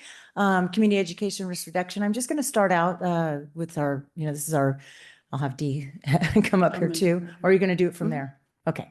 So this will be pretty much just a combination of the semi-annuals. There was a little bit of monthly at the beginning here, and then the rest will be kind of updates on the general big programs that we have working currently in the CERRD. All right. Thank you, Denise. I'll talk about this first slide. This is kind of a collaboration that we started. It began on, our first meeting was January 16th of 2025. It started as a fire hazard severity zone collaboration meeting. And we have met every Thursday since January 16th at 10 a.m. for at least an hour. So we meet, the district staff meets with the town staff and staff from Santa Clara County Fire Department. So now, since we're going through that adoption period, we're continuing the collaboration, and we're focusing on things like ordinance alignment, especially in regards to construction or landscape design. So it's really allowed us as the district to align our programs, to align in our prevention programs to support county fire, to support the town of Los Altos Hills, and to support the residents. So we're still going. I've marched out the Zoom meetings through October, and we meet every Thursday, rain or shine. But it's just been a great platform, and we've been able to involve and maintain these relationships, and then just focusing more on alignment. So any questions on our collaboration meetings now? No, I'm glad to see it. That has turned into something which is one of the most important. This alignment issue has come up from a lot of different places under different names, but getting those in, that's going to be complicated and important. Yeah, and we were able to talk about the weed abatement. So it's just been such a blessing to started with fire hazard severity zones, and now it just continues to go on, and we can, just like I said, just improve these alignments. And that's it for this slide. And I just have one more. So I am part of the planning group for Super Bowl 60 and FIFA 60. Super Bowl 60 and then FIFA 2026. So the Super Bowl is scheduled for February 8th. And then FIFA World Cup starts about June 13th. And then I think the last match is July 1st. So it runs about 3 weeks. And I was part of the Super Bowl 50 planning at Levi Stadium, but they've never done FIFA. So we're hearing that it's going to be really, really big. They're kind of talking about Super Bowl kind of as a warm-up for the FIFA World Cup. So I've been going to meetings since May, and they're hosted by the Santa Clara County Office of Emergency Management. And right now, like my first meeting, there was 20 people. And then the next meeting, it was 30 and 40. And now there's over 50 people. So people are really starting to come together. We have representatives from the NFL and FIFA, and we're learning about past events, what we can learn, after action reviews. What do we expect? What actually happened? Lessons learned, best practices. So right now they're just forming subcommittees. We're all assembling, getting to know each other, kind of finding out where our strengths are going to be best suited for this whole planning piece. And then we're just having trainings. Today I was at Levi Stadium for an incident management training workshop that specializes in special sports events. It's great that we're all meeting, training up, and kind of learning from what's happened before. So we're better prepared for these two events, and then we can provide better information to the Los Altos residents of what's going on, what to expect. So they're every month, but in October we start meeting twice a month, and then it'll just kind of continue to ramp up as we get closer. So thank you to General Manager Logan for the opportunity to be a part of these planning meetings. And then this is a picture of myself with retired Deputy Chief Rich Frawley. I actually worked with him when he worked for Milpitas. So, you know, we worked together on other incidents, and then now he's the FIFA rep for our region. So it was great. I didn't have to do any ice breaking or anything. It was just a big hug and, hey, you know, you're wearing a FIFA shirt now, different patch. So it's just a great opportunity to, you know, to work together, meet new faces, old faces, and just come together on this big event. So are there any questions about Super Bowl 60 or FIFA? They did say it's really dependent on the teams that come. It's a very different dynamic based on what teams compete, just, you know, like in a football game. So, and I don't think the draw happens until November. So after November, they'll know what teams are coming and a little bit more about what to expect. And then also the languages that we're, you know, going to have to provide resources for. So there's a lot of moving parts, but super exciting. Any questions about that? Okay, thank you so much. I worked on the Women's World Cup when it was at Stanford. It's coming back. And what was surprising was how, I mean, the fans were very gregarious and very excited and happy. But what surprised people was how quickly they left the events, like to go up to San Francisco or, so there was like a you know, quite a mass evacuation after the games. It wasn't like a football game where you're trying to get rid of people. Right. It was a whole different experience. Absolutely. And there's 2 adjacent counties all part of this because they're going to spread out. So, you know, exactly that it's not just us in our county, you know, so yeah, it seems like it's going to be big. So, all right. Thank you. Lots of it. Oh, yeah. All right, we'll continue on. I just wanted to bring in a little bit of what we're doing monthly. Me personally, but in general, my team additionally. I've been attending multiple Los Altos Hills county government meetings. Here's a list of some of those. And my goal is to see what the current actions are going on in those committees, where we fit in as a fire district, where the needs are. And then the directions, and again, where we can collaborate. So these are some of the city government in the bottom. We have a nonprofit that's the Ready Together Coalition, and we've just, it's kind of a think tank where we're working on getting some ideas together to enhance preparedness in Los Altos Hills and Los Altos and the surrounding communities. So I just wanted to show a little bit of our local partnerships that are going on, kind of a little bit more on the political and the nonprofit areas. Next slide. And it's a little dark now, but out in the parking lot, there is a Ford Escape. Ryan received this last week. Very much thanks to Ryan. Russ for just stepping up and finding one of these. I guess originally a few months back when we thought about the SUV, because it had been one of the ideas to have specifically for the HIZ assessor's use. He couldn't find one anymore when we came to actually looking for it. So he had to search the state because they were no longer available, but it is out in the parking lot. It is a combination of it's a hybrid, but it's a plug-in and gas. So you will see two places to power up on that vehicle. And it's currently plugged in, and I just picked it up today and brought it tonight. So thank you for allowing us to have that in the budget and being able to use that as a pool car inside our team. Next slide.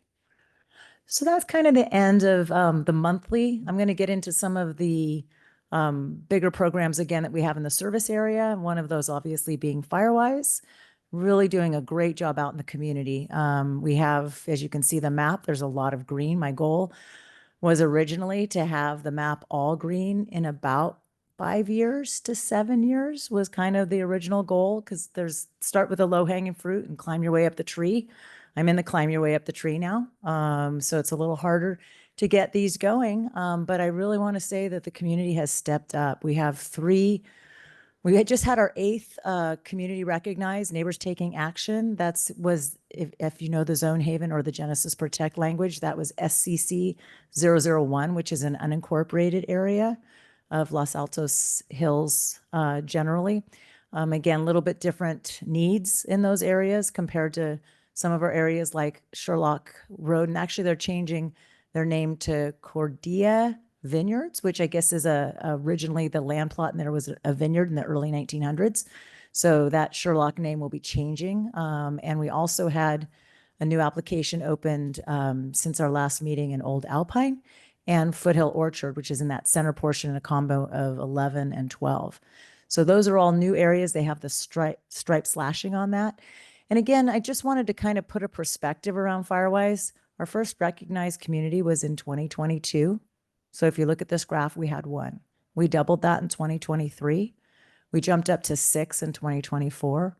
We're currently at 8 with 3 with open applications and 2 more that are ready to open applications. So that might be 5 more, at least 3 more this year, possibly 5, depending on how quickly we can get them organized. But that growth is over half. Right now, we're over half of the possible communities. So we have about 6 to 8 more communities. We will probably combine some of those. So we're getting very close. And this is very important in the realm of insurance also, not just the preparedness and the resiliency that we're looking for, but the insurers are really embracing the discounts. They're actually proactively now starting to ask residents, do you have Firewise are you part of Firewise? And, they want to see that is something you're doing in preparedness. So again, thank you for the support around this. Is it fair to say that as an impressive map, that this is one of the leading areas to have this much coverage in this span of such a short period of time? I don't want to put Andrea on the spot, but I will say we're at 26. Yeah, 26 in the county. 8 of those are in Los Altos Hills. Wow. Now, a little bit of comparison. Santa Cruz County just got their approval on, I think, their 102nd or 3rd Firewise community in a very small, but again, different needs. That is really a grassroots driven area where it's the difference between making it out and not making it out, being in an organized Firewise community. Yeah. In an area that's not Firewise, what percentage of the residents need to be active or participate to become Firewise? Again, it's very easy to start. It's 8 individual parcels. Oh. Up to 2,500. That's not much at all. No, it's not much at all, but it is hard to find. We have competing things for our time. It's hard to say, yeah, I'm going to commit my time. It's a little bit of a heavy lift to go through the application process, but we do a lot of support along the way. Like I said, I will tell you the most lacking area that we have is in the South District. It's the area, the South District, Toby. If you can find 7 other people, I'd be happy to work with you.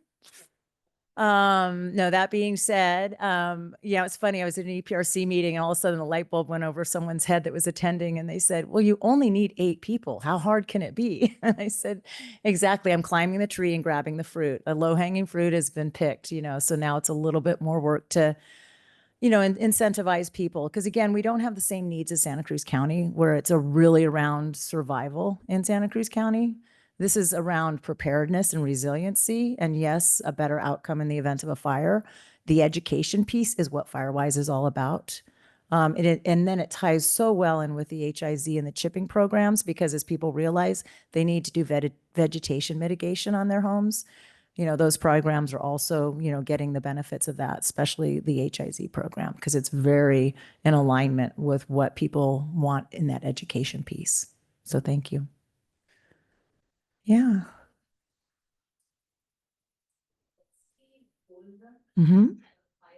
Yeah, he's in the Fremont Hills. Yeah. Maybe says, have you done this? Have you done that? Have you done? So this was part of the HIZ assessment that I did. And I'm very appreciative of that. It's a great thing to have someone reminding you that you've done this. Yeah, so you will be seeing, if you are in a Firewise community, you will be seeing more of that, because the annual renewal, the leadership would like to collect that data that either your hours that you've worked, money you've spent, or volume of debris that you put out, say, in your green waste container. Those are the annual tracking for the renewals. So that's why one of these programs is so recognized. It's not only that there's 1,000 of them across the state of California, Firewise communities, but that there's an annual renewal. So those metrics are tracked. And as we get more participants, obviously expect those metrics to grow each year. So once we have the renewal, I'll show you. Andrea is very kind to provide me those metrics so I can show you what it actually looks like in measurements in Los Altos Hills, as I did. Those aren't till November, so it won't be till like December that you'll be getting that information, December, even maybe January. So thank you. Yeah. And well, no, it's definitely the team. I mean, it's just, they're just amazing. You know, it's everybody in my team is amazing. So that's FireWise. Next slide, please. And again, one of the things that we do is offer office hours. So this is anybody can show up at office hours, but this is twice a month. First Wednesday at 1:30, second Tuesday at 7 p.m. We always get a great turnout of residents. The meetings have the same agenda each meeting, but it depends on the makeup of who's there and what questions they have. We always do a little tour of the website, again, hitting up some of the outreach. We always show the newsletter. We go through it. We show the preparedness guide and show that everything's tied together. We talk about HIZ. You can see some of the topics for this month, the interactive map. Again, we're utilizing all those web available items to keep residents.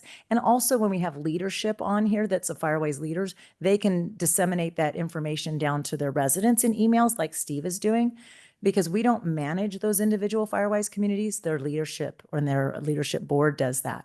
So again, these are the three applications that are currently open. And also we have been doing kind of a pro tip or a special guest. Last month, we had a resident speaking of their process, how they get more engagement, one of the leadership, how they get more engagement. And then this month, Paige has been helping with HIZs. You know, we recognize with those large numbers of HIZs that she'll talk about that there's possibly questions, especially coming up around the rebates. How do you open your report? How do you access it? And then how do you possibly apply for the rebate? So that was kind of she's made some fact sheets and some help aids. So that was one of the things that we talked about this month. So try to mix it up a little bit. And so thank you to Paige, especially for coming. Dee, she had to take off a little bit early, but she has just been amazing on helping me get all this admin type stuff. So I can't even tell you how great it's been. So thank you for letting her come on about a year ago. So next slide. So again, what are some of the goals that we have? You know, we're really trying to get data integration, I can't say it. Get all that data, go together and play in the same sandbox. So integration, thank you, the word just came. One of the things, like I mentioned, the interactive map, we have the FireWise zones on there.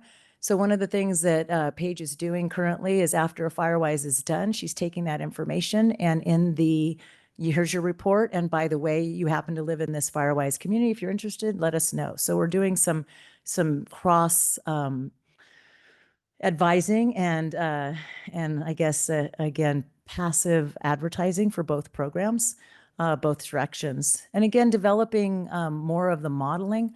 One of our great FireWise successes, and I want to thank you, Jenny, for all the time and hard work putting in for the CAL FIRE Wildfire Mitigation Grant.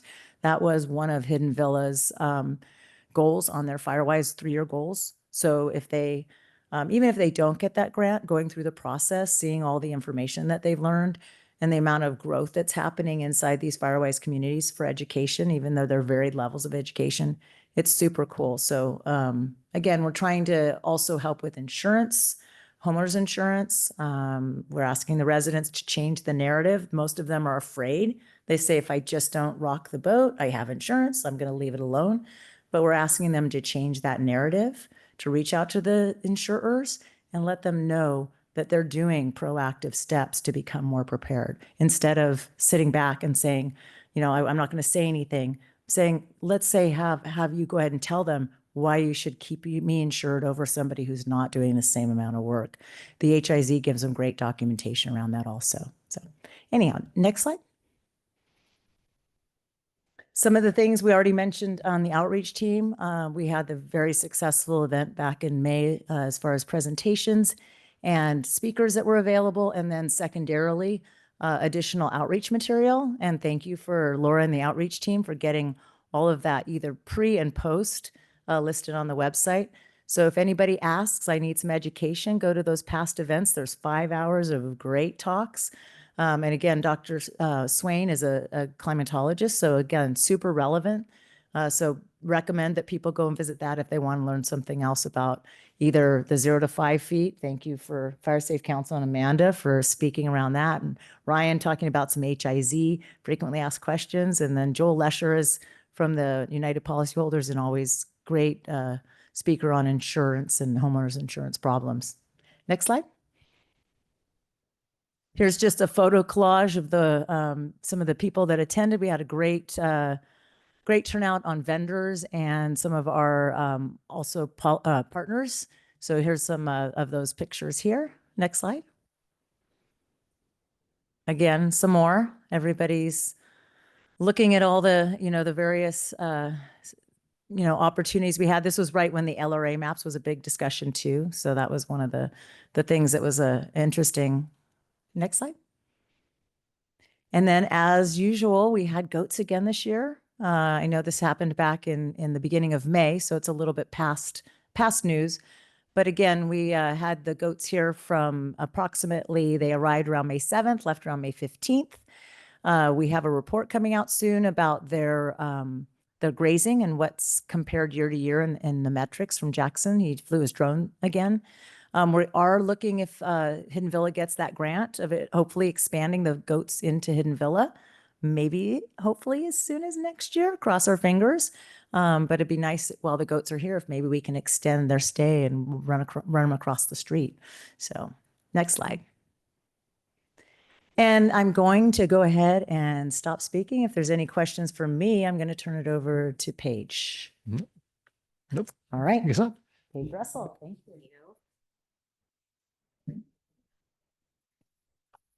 Good evening, commissioners, staff, and public.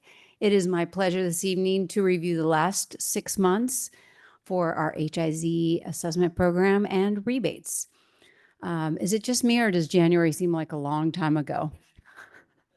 I'm looking up there, January, we had 93. These are all just requests. Tonight, I'm going to review the numbers, HIZ by the numbers, I like to call it. We're going to start with that. We're going to talk about also continuous improvement for the program. We've had a lot of wonderful opportunities to improve the program, and we're anticipating some other opportunities as we move forward. We'll talk about that. And then lastly, I'm going to discuss, or I'm going to share 2 stories from residents, because I always love the resident stories and their light bulb moments. So as I mentioned, these are our requests from January through July. We had 2 significant bumps. January, we had 93 requests, as you all recall, in response to the fires in LA. And there was also some outreach efforts there. And then in June, we had a second big bump, 76 assessments requested.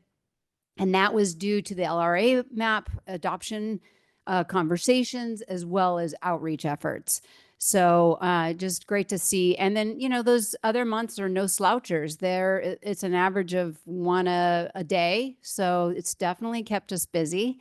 So we will go to the next slide and we're going to see how we did keeping up with that demand. So the orange bars are the completed number of assessments. I just want to call your attention to February.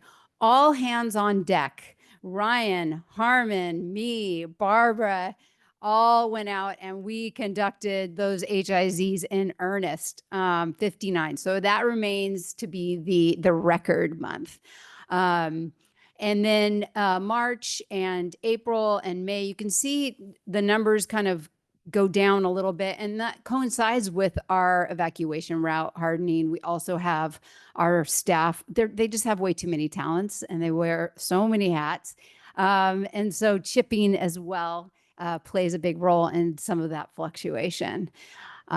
So when we look at this, 240 assessments were conducted in the last 6 months.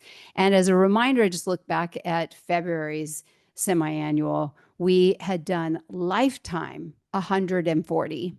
I've done 120 assessments in the last 6 months. So, I mean, that's really significant in terms of just how much interest this has been, and really I just want to thank the entire staff that I just mentioned for really stepping up and getting out there and doing such a good job. We just hear such great things about the assessment piece of the experience.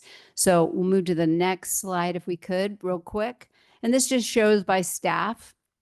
And really to say, this was one of our moments where we said, okay, I think we need to get some more staff, some more dedicated people to conduct these assessments so we can actually meet that demand faster. That was my goal. I wanted to reduce that wait time. So we had anywhere from 6 to 8 weeks of wait time before we actually reached out to the residents for a while. And I'm not good with a long to-do list. I want to meet that. So we did find some solutions. And one of those solutions was hiring Debbie Stoksick. She has conducted this cheating a little bit because it goes beyond. She didn't start conducting assessments until mid-July. She shadowed 7 with me. She did 12 in July. She has done to date 38 assessments. So I'm really grateful to all of you for allowing us to hire on.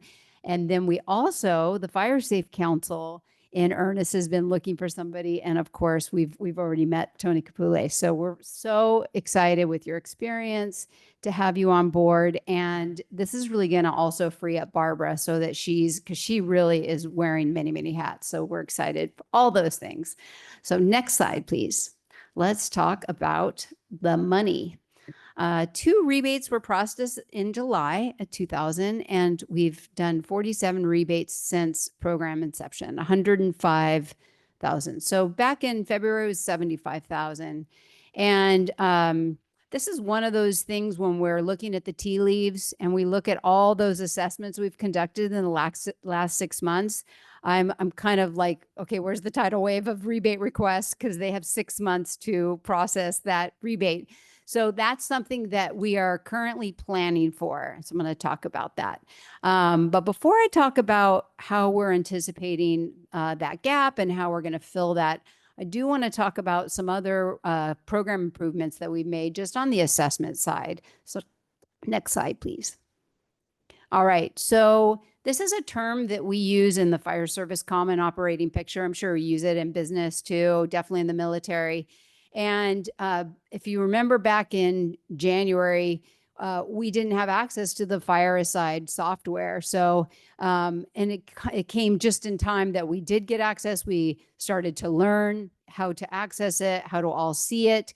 And it's been, I can't even imagine having addressed and met that need, all those people, without us all being able to see go in, see requests, schedule people, see, notes that we're all putting into that software. And we can see when people are, when their report comes in, when someone asks for, hey, I can't access my report, we can all go in there. So there's so many people supporting our residents and their questions. And that's been super instrumental. So very grateful for that. Next slide, please. So these are our new team members. That was our staffing challenge, and we found solutions for that. Thank you to the Fire Safe Council as well, and Jay Logan for getting us Debbie. Thank you. Next slide, please. All right. So Denise mentioned this. Barbara and I both saw like we need to provide some resources for our residents.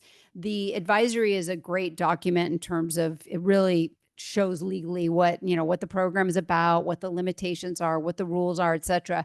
But I realize it's not fair to ask residents to read that entire lengthy document. So we wanted to create some real easy references for them and videos as well. So both, so people could, so we could meet all different learners. And that's been really well received. So we created 2 reports. One, how to create an account with Fireside so it links your report and you don't have to go find a code that you got at the very beginning. And how to upload photos, after photos, etc. All of this in anticipation that we're going to have a lot more people that are going to be processing rebates moving forward. Next slide, please. So Common operating picture. This is very exciting. Fireside offers a feature where you can, it's called a grants module, but it's where our residents can go in and they can put in an application, they can upload their invoice, they can do their after photos, and it's very clearly a route for rebate processing. And again, we all see it. So ping, oh, someone uploaded an invoice. I can go in. Yep, that looks great. Approve it. Or Barbara can go in. Yep, that looks great. Approve it. And it's just going to streamline that rebate program. So very, very excited about that. And again, I want to thank the Fire Safe Council for helping us get that added to our program. All right, next slide, please. There we go. So this was exciting. Part of what Dee was talking about, we have that weekly collaboration with county fire as well as the town and then district staff. And I've been saying, why don't we do an HIZ for the town? And so they finally took me up on it, and we did it yesterday. And Cody Einfeld and General Manager Logan and Director Jay Bradford all joined. We walked around, we had a great discussion. Cody emailed me afterward. He said, great, really great to see what you're doing for the residents. And I think we can do all the items you mentioned. And then Jay and I had continued this conversation. I just went into the other building just before the meeting, and he was like, hey, I learned something about the vents. And so talk about collaboration. Very, very successful event. And we're talking about ways that maybe, we can really set the town apart as a leader. Hey, watch us. We got an HIZ conducted. Watch our progress and show before and after photos. Something along those lines, just to really, I think, highlight that leadership. All right, next slide, please. So now stories, a little story time. So one of our residents that's very engaged said to me, I really struggled removing the native plants because they belong there. It's like, it's natural. And he's like, I just really worried I was intervening with nature. Could I have the next slide, please? And he said, but you know what? I realized, Paige, that we're not having these low intensity fires anymore. We can't have that in a built environment. So we need to do what the fires used to do. We need to remove the ladder fuels. And he said, and now I prefer the cleaner look. So I think that right there illustrates something I'm seeing with our residents. I love this one phrase that I know Ryan uses, I use. We always say, what if you start with a light touch? What if we just prune this back a little bit and then maybe a little bit more? And that's exactly what this resident did. All right, next slide. So back in June, there was the Elena fire, and that happened in the afternoon. I received a call from a captain who said, Paige, you are not going to believe this. He said, we just got, back from this fire, and it burned right up to this property's edge and burned around the property. And he said, and this guy had an HIZ, and he was really, really happy about it. And I said, oh, that's great. So he put me in touch.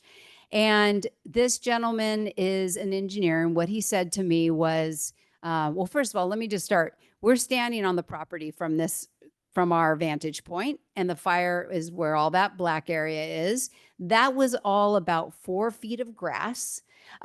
These oak trees are his oak trees. He had them limbed up. All of his grass was cut back. And if we were to turn around and look up the hill toward his house, really nice open woodland space, all of his oak trees were limbed up. And then you had his house up on the top. So he told me, he said, oh my gosh, it was such a fast moving fire, and it did ignite his oak trees. And he was, quite concerned about that. But, I told him, I said, you realize you just tested your HIZ, all your work. We're not going to have this opportunity very often. And it succeeded. And I could say with confidence, when I described what I saw, when I turned around and looked up his hill, this kind of fire, if they would have left it, it would have done fine. Now, he had another HIZ, and I found some other opportunities for him where I said, now this is what we want to do. We want to we want to actually change your vents and remove the remaining vegetation in the 0 to 5. This will do really well if we have a wind-driven ember producing fire. And he's already done it. He's amazing. So he said to me from the get-go, he said, I'm an engineer and I like to test things and how they fail. And that's exactly how I approached the HIZ, and not just the HIZ. He was already doing work. He said, I think about how things can fail. And I go, well, you had your test and it passed. So with that, that is the end of my report. Any questions? Please, Jim. First of all, Put your mic on so we can hear you. Oh, thank you. First of all, this gentleman is in our fire safe zone and our fire zone. I spoke to him. Yeah, Oh, good. Very happy and all the rest of it. But the question I had for you is, I happened to be in Truckee toward the latter part of July, and it was essentially a market day, and fire department had a table. So I took the opportunity and spoke to the people from the fire department that were at the table, and they were very open about everything and so forth. And it was really very happy conversation. Great. I came away with one metric they mentioned was a success factor, or what do they call it? Open rate was No, it? what they did is they have an opt-out situation. So the inspector goes in there and inspects the property and makes a recommendation, and then they follow up with that recommendation somehow through online or something like that. First question I have: do we have an online feedback after HIZ assessment, so that any work that might happen as a result of HIZ inspection, do we get a feedback about that? Yes. Or not? We do, and it's not automatic, so I have to request it. I just recently requested it to go out again retroactively. Okay. For the chipper day, it does go out automatically, and I think it used to go out automatically for DSI. But so we have we reached out basically from March, April back to January, and then I just asked them to go retroactively from now back to Okay. April. Yes. So that's a good feedback, because Yes. that more or less closes the loop on how successful Totally our agree. effort on behalf of making somebody safe actually ends up being. I think what she called it was a compliance. Oh, now I remember the word.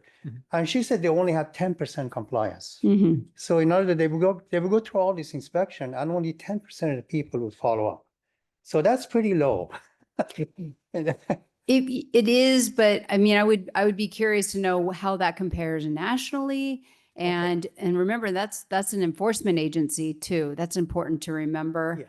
And yeah, so I know that we look at open rates, how many people open their reports, how many people allow you to walk around with them. So when you are an enforcement agency and an opt-out agency, you're not necessarily going to get to see the whole property. A lot of times you're doing that dashboard survey from the. You're correct about that. I think Yeah. she meant when she is with the owner of the lot and they do it together. Yeah. And that's what, but anyway, so Yeah. I really did not get enough depth to be able to tell you without Thank doubt that in fact this is the case. But this is what she said. And I was actually surprised by how low the number was. Mhm. The second question I have for you is that how I found out, based on compare and contrast of apples and apples, them versus us. I think we have, when you combine our weed abatement and your program, I think this county our town is doing very well compared to what I heard from her. So in a way, this was it's very reassuring for me to see, in terms of somebody who's actually had a bond measure and all this and going through Yeah. all that, not being as successful as we are here. Thank you. Yeah, no, that's a great point. The resident that I talked to, he said he's been very worried about the surrounding area, and just his experience trying to get enforcement and people to comply with enforcement and so forth. And so that was actually why he and I came together, in terms of me getting his story. Was I told him, look at everything you did voluntarily. because you've got the education. That's what we want to inspire people to do. And to share your story may do that for more people and have people voluntarily do that. But additionally, we have such, I know I've said this many times, but we have an acre oftentimes. So you have so much agency over how your property survives based on the work you do. So, I often will remind residents that we're so empowered with, I think, action. Thank you very much for it. Yeah, thank you. Thank you. Anything else? Okay, thank you very much. And I'm going to, Mita's on a vacation, so she's out of our office, so to Okay. speak, for right now. I did want to just throw in a quick comment. That last slide deck that Paige was showing, I was listening to the Pulse Point as one of the options. If you opt into Pulse Point, you can turn on the little speaker and listen to the actual firefighting activities. And you can hear the firefighters saying that this home has significant defensible space and it is defendable, because they talk about structures threatened. So you could hear that. That's a very reassuring feeling when you're listening from a little phone. So, because we monitor those fires when they come through in the area. So anyway, just a nice follow up on that. So again, emergency preparedness, and Amita joined, like with Eugenia's work group. Amita joined us back in May to become part of the community education and risk reduction. Wanted to go over a few of the classes that were already scheduled or happened during the last 6 months. So there was inclement weather, be prepared for inclement weather, that Victoria and Amita put on together. Amita collaborated with Hidden Villa's Native Garden and had a landscaping for wildfire preparedness. And I know that Paige was able to attend that also. And it was a very informative kind of telling people that you don't have to have a naked yard to have a beautiful, safe garden. It's just where you plant it and what you plant, instead of, taking everything out. So we're trying to, again, get the aesthetics message along, that we can be safer and still be aesthetically pleasing. Also, we presented at the LAH Club, both Amita and myself. And then Victoria and Amita did a Neighbors Helping Neighbors roll-up presentation. So next slide. Here's a picture from the picnic. These are some of the events that have happened inside the district. Town picnic obviously has a lot of foot traffic through it. A lot of fun with the kids learning how to operate the extinguishers. Parents get to learn too, but it's mostly the kids getting in there. And so thank you for staff for coming out and helping. And again, another big event, and this is also when the goats are usually here, was the Pathways Run. And this is a combination of HAMS, CERTs, teen CERTs, that all work together to help with the communication around the runners going through the burn preserve. So again, another great event. And then most recently, the town has the 4th of July parade, very short parade right up here down the street, but really important to help to make sure that's done safely. So again, it's a combination of CERTs, teen CERTs, and HAMS that are helping out there, kind of, making sure that everybody goes the right direction and it stays safe. So next slide. And again, we just wanted to kind of talk about some of the things that CERT's doing. There's 8 CERT exercises and planning meetings that have happened. This town had EOC and CERT collaboration meetings, and also some desktop exercises. They also are working on digitizing and streamlining their processes. Volunteer hours, over 500 hours, and those are all those events that we have a lot of signups for those events. I think the picnic had something like 30 volunteers show up. Improving some of the processes, again, digitizing the operations, and then integrating CERTs into town EOC, and there might even be possibilities collaborating with some of the Super Bowl components with the county itself also. We're looking into that. They have 2 CERT general meetings and a countywide drill. Unfortunately, it coincided with our wildfire preparedness day, but I would have liked to have attended that, but that was held on May 3rd. Next slide. And again, what are some of the things that we're doing at the town events? Situational awareness, emergency communications, especially with the ham radio operators, providing first aid support, and then again, the safety component. And again, just that's showing you the amount of participation of CERTs and teen CERTs at those events. Next slide.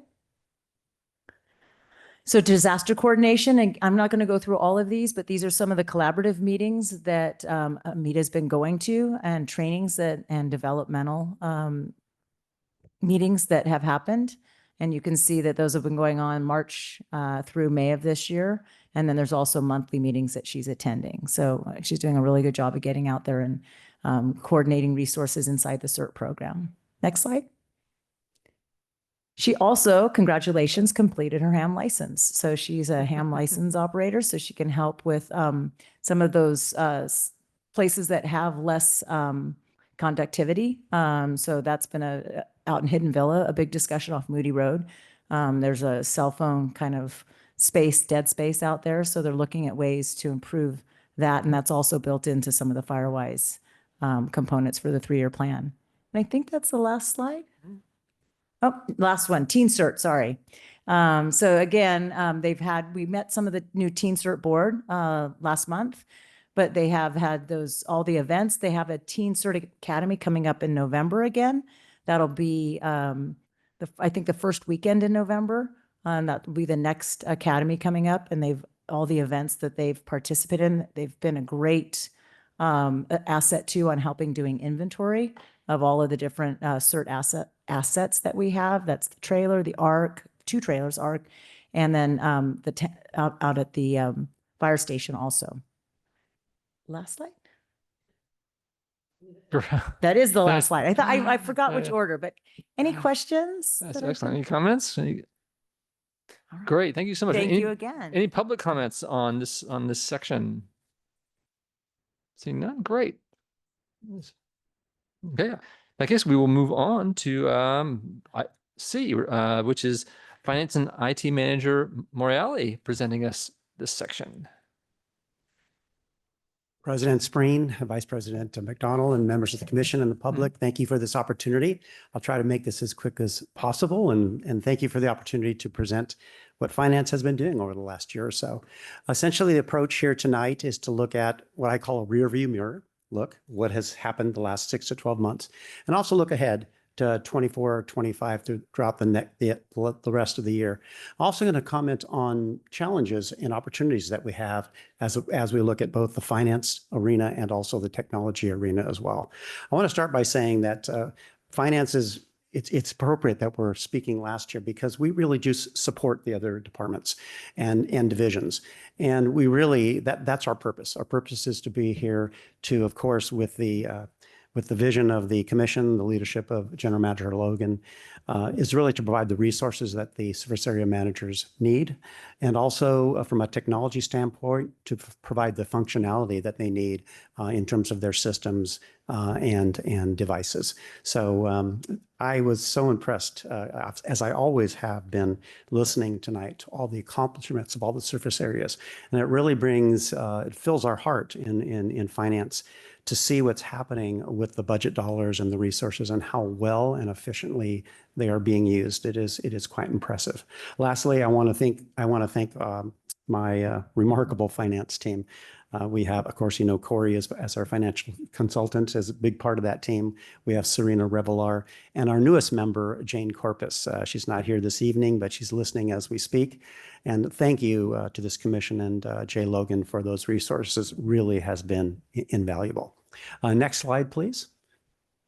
So if we look at the past 6 to 12 months, I won't go through everything on this list, but some of the highlights for us, of course, the new finance staff to enhance our skill set and also build our bench strength. There's a lot going on, a lot of hats that we wear during the year, and having those additional resources really has helped a lot. The budget narrative, of course, but what's key now is the service area budgets, which we launched 2 years ago, are really coming to life. You're seeing the service area concept really solidify within the district. And so not only from a budgetary standpoint, but also from the work plan and the deliverable standpoint, we're all thinking now as service areas. We're thinking in terms of units that are delivering the products. And from a budgetary standpoint, we can allocate the dollars that way. Soon our systems will start speaking to us that way as well. In terms of other highlights from a finance standpoint, solidifying the funding for the multi-year I-280 project. we really have to thank the county for this in terms of our coordination with them. Their ability to and willingness to allow us to roll forward those dollars has been really significant, as Eugenia mentioned. Also, as we look forward, we solidified the dollars for the potential of a new fire facility in the future. Those dollars are in the budget. They were also rolled forward as well. So that's a highlight for us. The county OBA also was willing to allow us to create a new cost center this year. We'll see that emanate through this year, but that cost center now will track infrastructure for the first time. We weren't able to get a different fund, but we're able to get a cost center, and I think that will pay benefits. We learned a lot, of course, in working with OBA this year. It was a very challenging budget year for the county, but their collaboration was brilliant from our standpoint. We completed the audit. We're pleased about that. Serena Revelar was able to create last year the district's first 10-year statistical section. We saw a picture of that last year, and it'll evolve into a 5 and 10-year forecast as well. So that's a highlight for finance as well in terms of helping the district look ahead several years. We're very pleased to have announced this last 3 months the full implementation of 2 employee benefit plans, and that's with a health. There's a misprint on the slide. It's not a health retirement account. It's a health reimbursement account, QSERA, and also the deferred 457 and 401A plans, which were the first funding of those plans, and the elections made by the employees were realized this last payroll. And we're going into the second payroll where employees now have taken advantage of that benefit. They're putting their deferred tax dollars into these investment funds, and they're interacting with the third-party administrator. So that has been launched as well. Lastly, what we'll be bringing back to this commission this year is a formal 10-year forecast. We have a draft of that, but we'll bring it back to this commission formally. Next slide, please. In terms of other things, in terms of systems, from a technology standpoint, we have moved this past year to a new payroll system. It's called PayFlex, which is the advanced version of Paychecks. The key there for both Paychecks, which is our payroll system, and our QuickBooks, which is our financial system, the key there is that whereas before we were on a standalone laptop version, we are now on the cloud, which means we immediately have 24/7 backup. We have transparency, and we can disperse that information to all our staff. We're in the process of doing that as we speak, but those were 2 major milestones for finance and for the district as well this past year. We also the payroll system also gives us many other benefits, including automated calculations of leave. It has benefits reporting, and there's many other things that Serena and Jane Corpus and Corey will be working on over the next year to really put the bells and whistles in play on that particular system.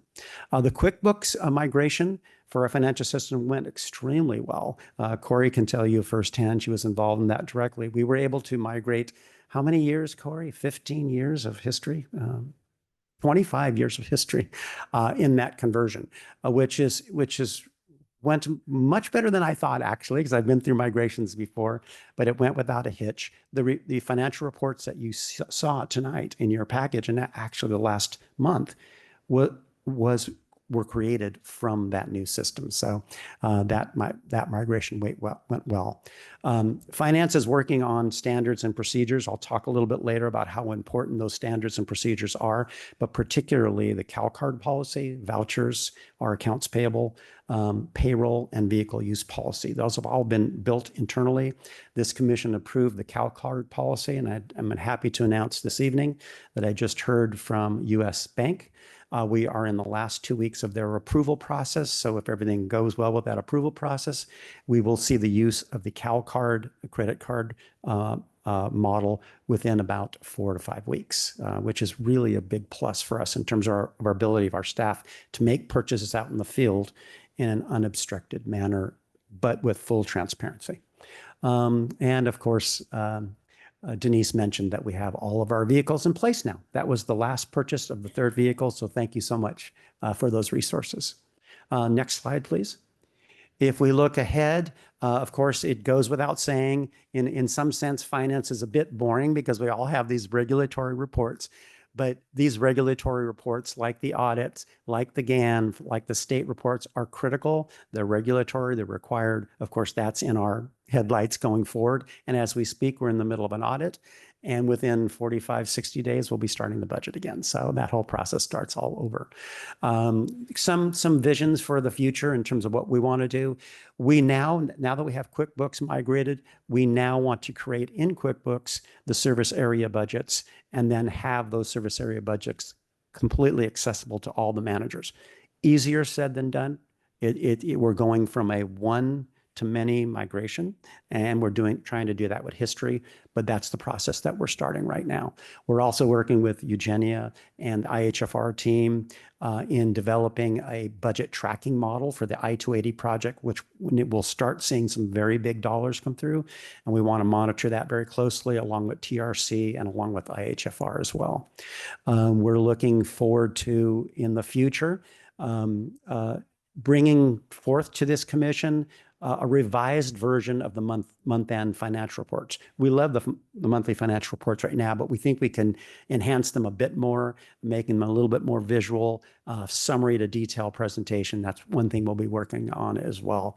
I mentioned the CalCard program that's coming, and that's it from a financial standpoint. On the next slide, I'll speak a bit about technology.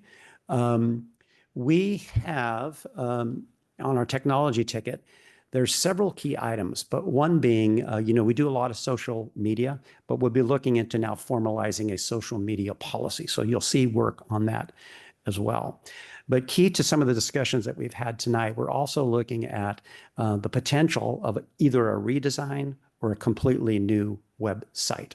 And in that process, we will address many things. We'll address not only security, but we will address training of staff members in terms of updating the website. We'll address ADA accessibility from a holistic standpoint as well.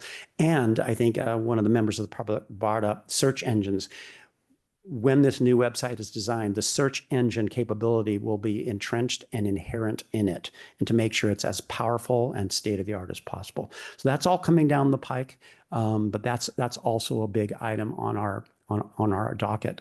Lastly, we're looking at the possibility of a new document management system, a brand new document management system for the district, which means that all the documents that we work on can be managed and indexed and preserved not only for our staff, but for future staff members as well in a very organized way. So those are all the things that we were looking at from a technology standpoint. Lastly, security is important. I will say from an IT standpoint, handling security in a remote environment is very, very difficult, very, very challenging. But we're working with Eaton and Associates right now to try to come up with a security model that takes into account the fact that we don't have one room with a server in it with one machine that can be protected and you can put a wall around, but we have to protect all the remote devices that is in many different locations. But we'll be coming back to the commission with those solutions as well. So that's what's on our mind from an IT standpoint. Lastly, I talked about this a bit. Everything with an X we've accomplished. To the IT equipment, everyone is equipped now. We have multi-factor authentication. We have the new payroll system. We have the new QuickBooks system. PeopleKeep is the third-party administrator for the QSERA. Empower is the third-party administrator for the deferred comp plans. So the rest of the circle that we'd like to complete is a new website, a recovery model, disaster recovery model. And a dream is in the future to get our budgeting model off of Excel. So it's very Excel-based right now and QuickBooks-based, to get it onto an online portal model that really would be much more integrated. That's a future vision. Maybe not this year, but at least put the plans in place to get there. Lastly, I'd like to talk about challenges and opportunities on the next slide. As I think about finance and IT, of course, there is a proposal of a new fire facility. So as those discussions emanate and evolve, and if that becomes a reality, then just being prepared for the fact that, okay, how do we then navigate that funding over the course of 1 to several years for potential new fire facility? So that's obviously a challenge and opportunity. We saw firsthand, particularly General Manager Logan and I this year, when we attended the county hearings and work sessions, just how challenging of a year it was for the county of Santa Clara. And they did a brilliant job in their budgeting process. And OBA did a brilliant job in supporting us in terms of our budget. But at the same time, we know we're part of a picture, big picture, where the region, you know, there are challenges out there economically. And we hope that we're assisting the county in our way to help them shine in everything that they do. But certainly that's a challenge and opportunity as we look forward. We want to fortify the cybersecurity model in our environment. Again, we have some significant major infrastructure projects ahead of us. We want to plan for that. And of course, as our staff grow, we want to put plans in place for staff retention, succession, and development, and making sure that we back each other up now that we are 13.5 FTEs, which means about 16 bodies. So training and backstopping each other becomes really, really even more important now. With that, I would say one last thing I wanted to mention. Serena Revelar in particular has been really diligent in working on standards and procedures. And I can tell you right now, as I'm going through the audit for this year, which is going well, last year, our auditors asked us for 4 write-ups on internal controls of various accounting cycles. This year, they asked us for 10. So internal controls, standards and procedures, documentation, and proving that what you say you do is now a really essential part of the audit process. It always has been, but it's escalated to that point. So the continual writing of procedures, the training, the documentation of procedures, we couldn't have started at a better time. It's really good that we did what we did this past year, but we're going to be doing more of that as well. And the auditors are just one key reflection of that as well. So with that, I think that ends our discussion of finance and technology. Just thank you for such a well thought out presentation.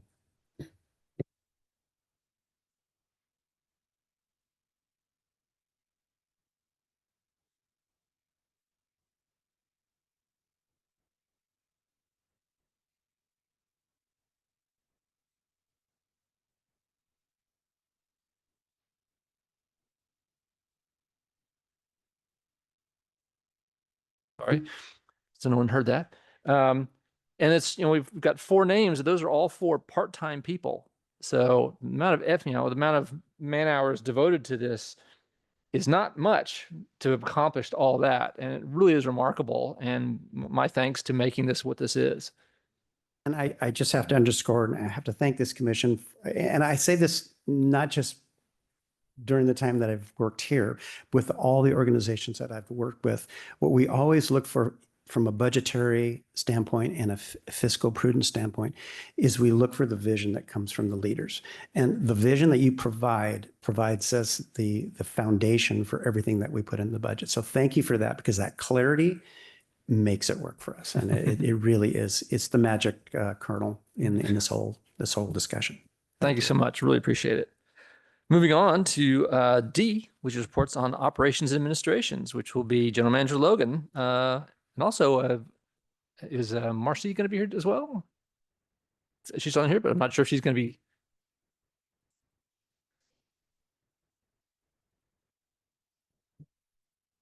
Okay, great. Marcy is here. Great. Okay. Okay. I'll start off then, and thank you, President Spreen. The slide displayed above is the new operations service area that it combines the administrative administration service area with operations. And this will be chapter 4 in the new work plan, which is work plan number 3. The new work plan is in final development and will be presented at the September commission meeting. So we look forward to that. Operations includes some words you haven't heard before, and that is we're going to have our own engineering, public works, construction, bid solicitation, and then of course hydrants, the N5 sensors, metrics, and risk management. That will be the area that would be involved with operations. And I put N5 sensors there if N5 sensors does move forward. And so this new operations manager will be joining the district in September. So we're eager to have that occur. Administration, which currently we have, includes administration and personnel benefits organization, professional development. You've heard amazing things about professional development, how that's occurred this year, policies and procedures, and then strategic planning, compliance, legal agreements, legislative, and regionalization.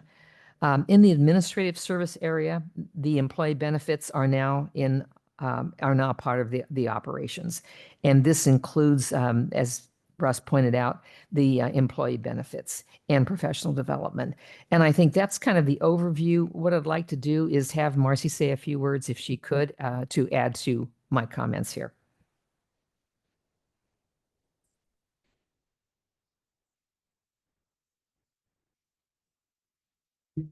And maybe she was logged in, but maybe she stepped away. She is traveling, so she may not be available. Okay, let me just fill in then. We have a professional development consultant that's met with many of the district staff individually to discuss their professional development plans and to help them develop a program for themselves, and then also to develop a professional development roadmap for the district. And Russ mentioned the SOPs, policies, procedures that are being developed, and then the strategic plan also is being revised and will be presented on Friday and then again to the commission. So that's the end of my report, going through this new slide and the new operations service area. Thank you. Questions? In terms of professional qualification, certification, I noticed from that first slide from way back when the impressive amount of certifications our staff is going for. I want to say that yes, I already am impressed with the amount of skill, the skill level we have collected here is pretty impressive compared to almost any other agency you can find. And so I hope there's still opportunities for all of our staff to be picking up even more, because it's really amazing what we've got here. Yeah. And we're really encouraging the staff to do that, to look at their skill development, look at the opportunities they have, and then get into educational programs, being certification or, credential or degree programs.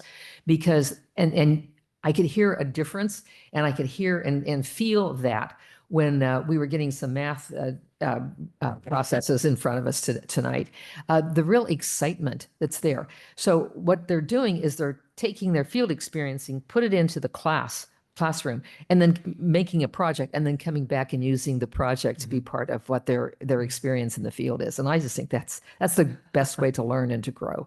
So that's part of what our professional development program is. And I thank the commission, because I guess it was a year ago, you really pointed out, as a collective group, get our employees involved in professional development, make that a part of who we are. And I thank you for doing that. Great, thank you. Any public comment on this section? Seeing none, we will move forward to item 11, which is personnel. General Manager Logan will be presenting 2 items, I think. Yes, that's correct. So agenda item 11A and 11B are to discuss and consider action of 2 proposed employment agreement amendments. California Government Code Section 54953C3 requires the commission to orally report a summary of the proposed compensation changes before taking final action to adopt that compensation, hereby approving the employment agreement. Key components of the proposed compensation are described in detail in the proposed employment agreements amendments included in the agenda packet. Okay, so 11A, I'll let you. Yes, and so moving on to personnel item A. I will now summarize personnel item 11A. The proposed fourth amendment to the part-time hourly technician analyst project manager employment agreement includes the following changes. Wages sets the rate of pay at $91.52 per hour, not to exceed $96,645.12 on an annual basis, effective September 1st, 2025. All other compensation and benefits remain unchanged. Thank you. Any questions, comments here? Any public comments? Oh, I guess I just need a motion and a second. Warren moves to adopt 11A. McDonald seconds. Thank you. Any public comments? Seeing none, let's take a roll call. Okay, President Spreen, Yes. Vice President McDonald, Yes. Commissioner Basiji, Yes. Commissioner Kadambi, Yes. Commissioner Tonka, Commissioner Warren. Yes. All right, motion passes 6-0 with one absent. Thank you very much. Moving on to 11B. Yes, I will now summarize item 11B. The proposed eighth amendment to the part-time hourly district clerk employment agreement includes the following changes. Term extends the term of the agreement to August 31st, 2026. Wages sets the rate of pay at $70.72 per hour, not to exceed $67,891.20 on an annual basis, effective September 1st, 2025. And the wage is capped at $67,891.20 per year. All other compensation and benefit remain unchanged. Thank you very much. Any questions or comments? If not, I'll take a motion. Procedure moves to approve. Tonka seconds. Great. Thank you. Any public comments? Seeing none, let's take a roll call. President Spreen, Yes. Vice President McDonald, Yes. Commissioner Basiji, Yes. Commissioner Kadambi, Yes. Commissioner Tonka, Commissioner Warren. Yes. All right, motion passes 6-0 with one absent. Thank you. Moving on to item 12, commission member reports.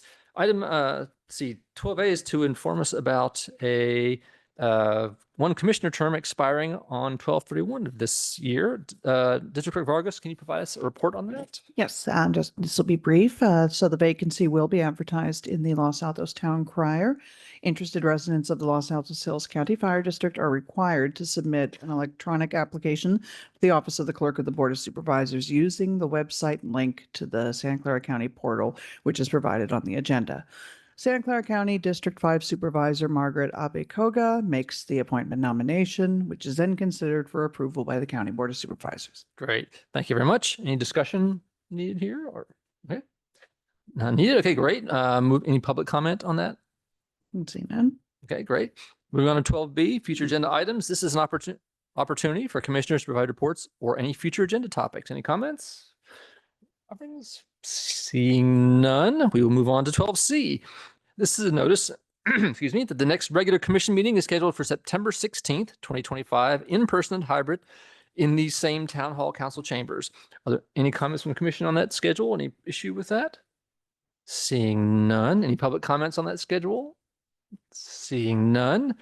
We, in that case, move on to item 13, adjournment. This concludes the August 19th, 2025 regular meeting of the Los Altos Hills County Fire District. Meeting is adjourned at 10:02 p.m. Thank you everyone for your patience at the beginning of this meeting, and thank you all for the presentations. They're really wonderful and very impressive at what this group is doing. It's just really exciting and invigorating. District Clerk Vargas, please stop the recording.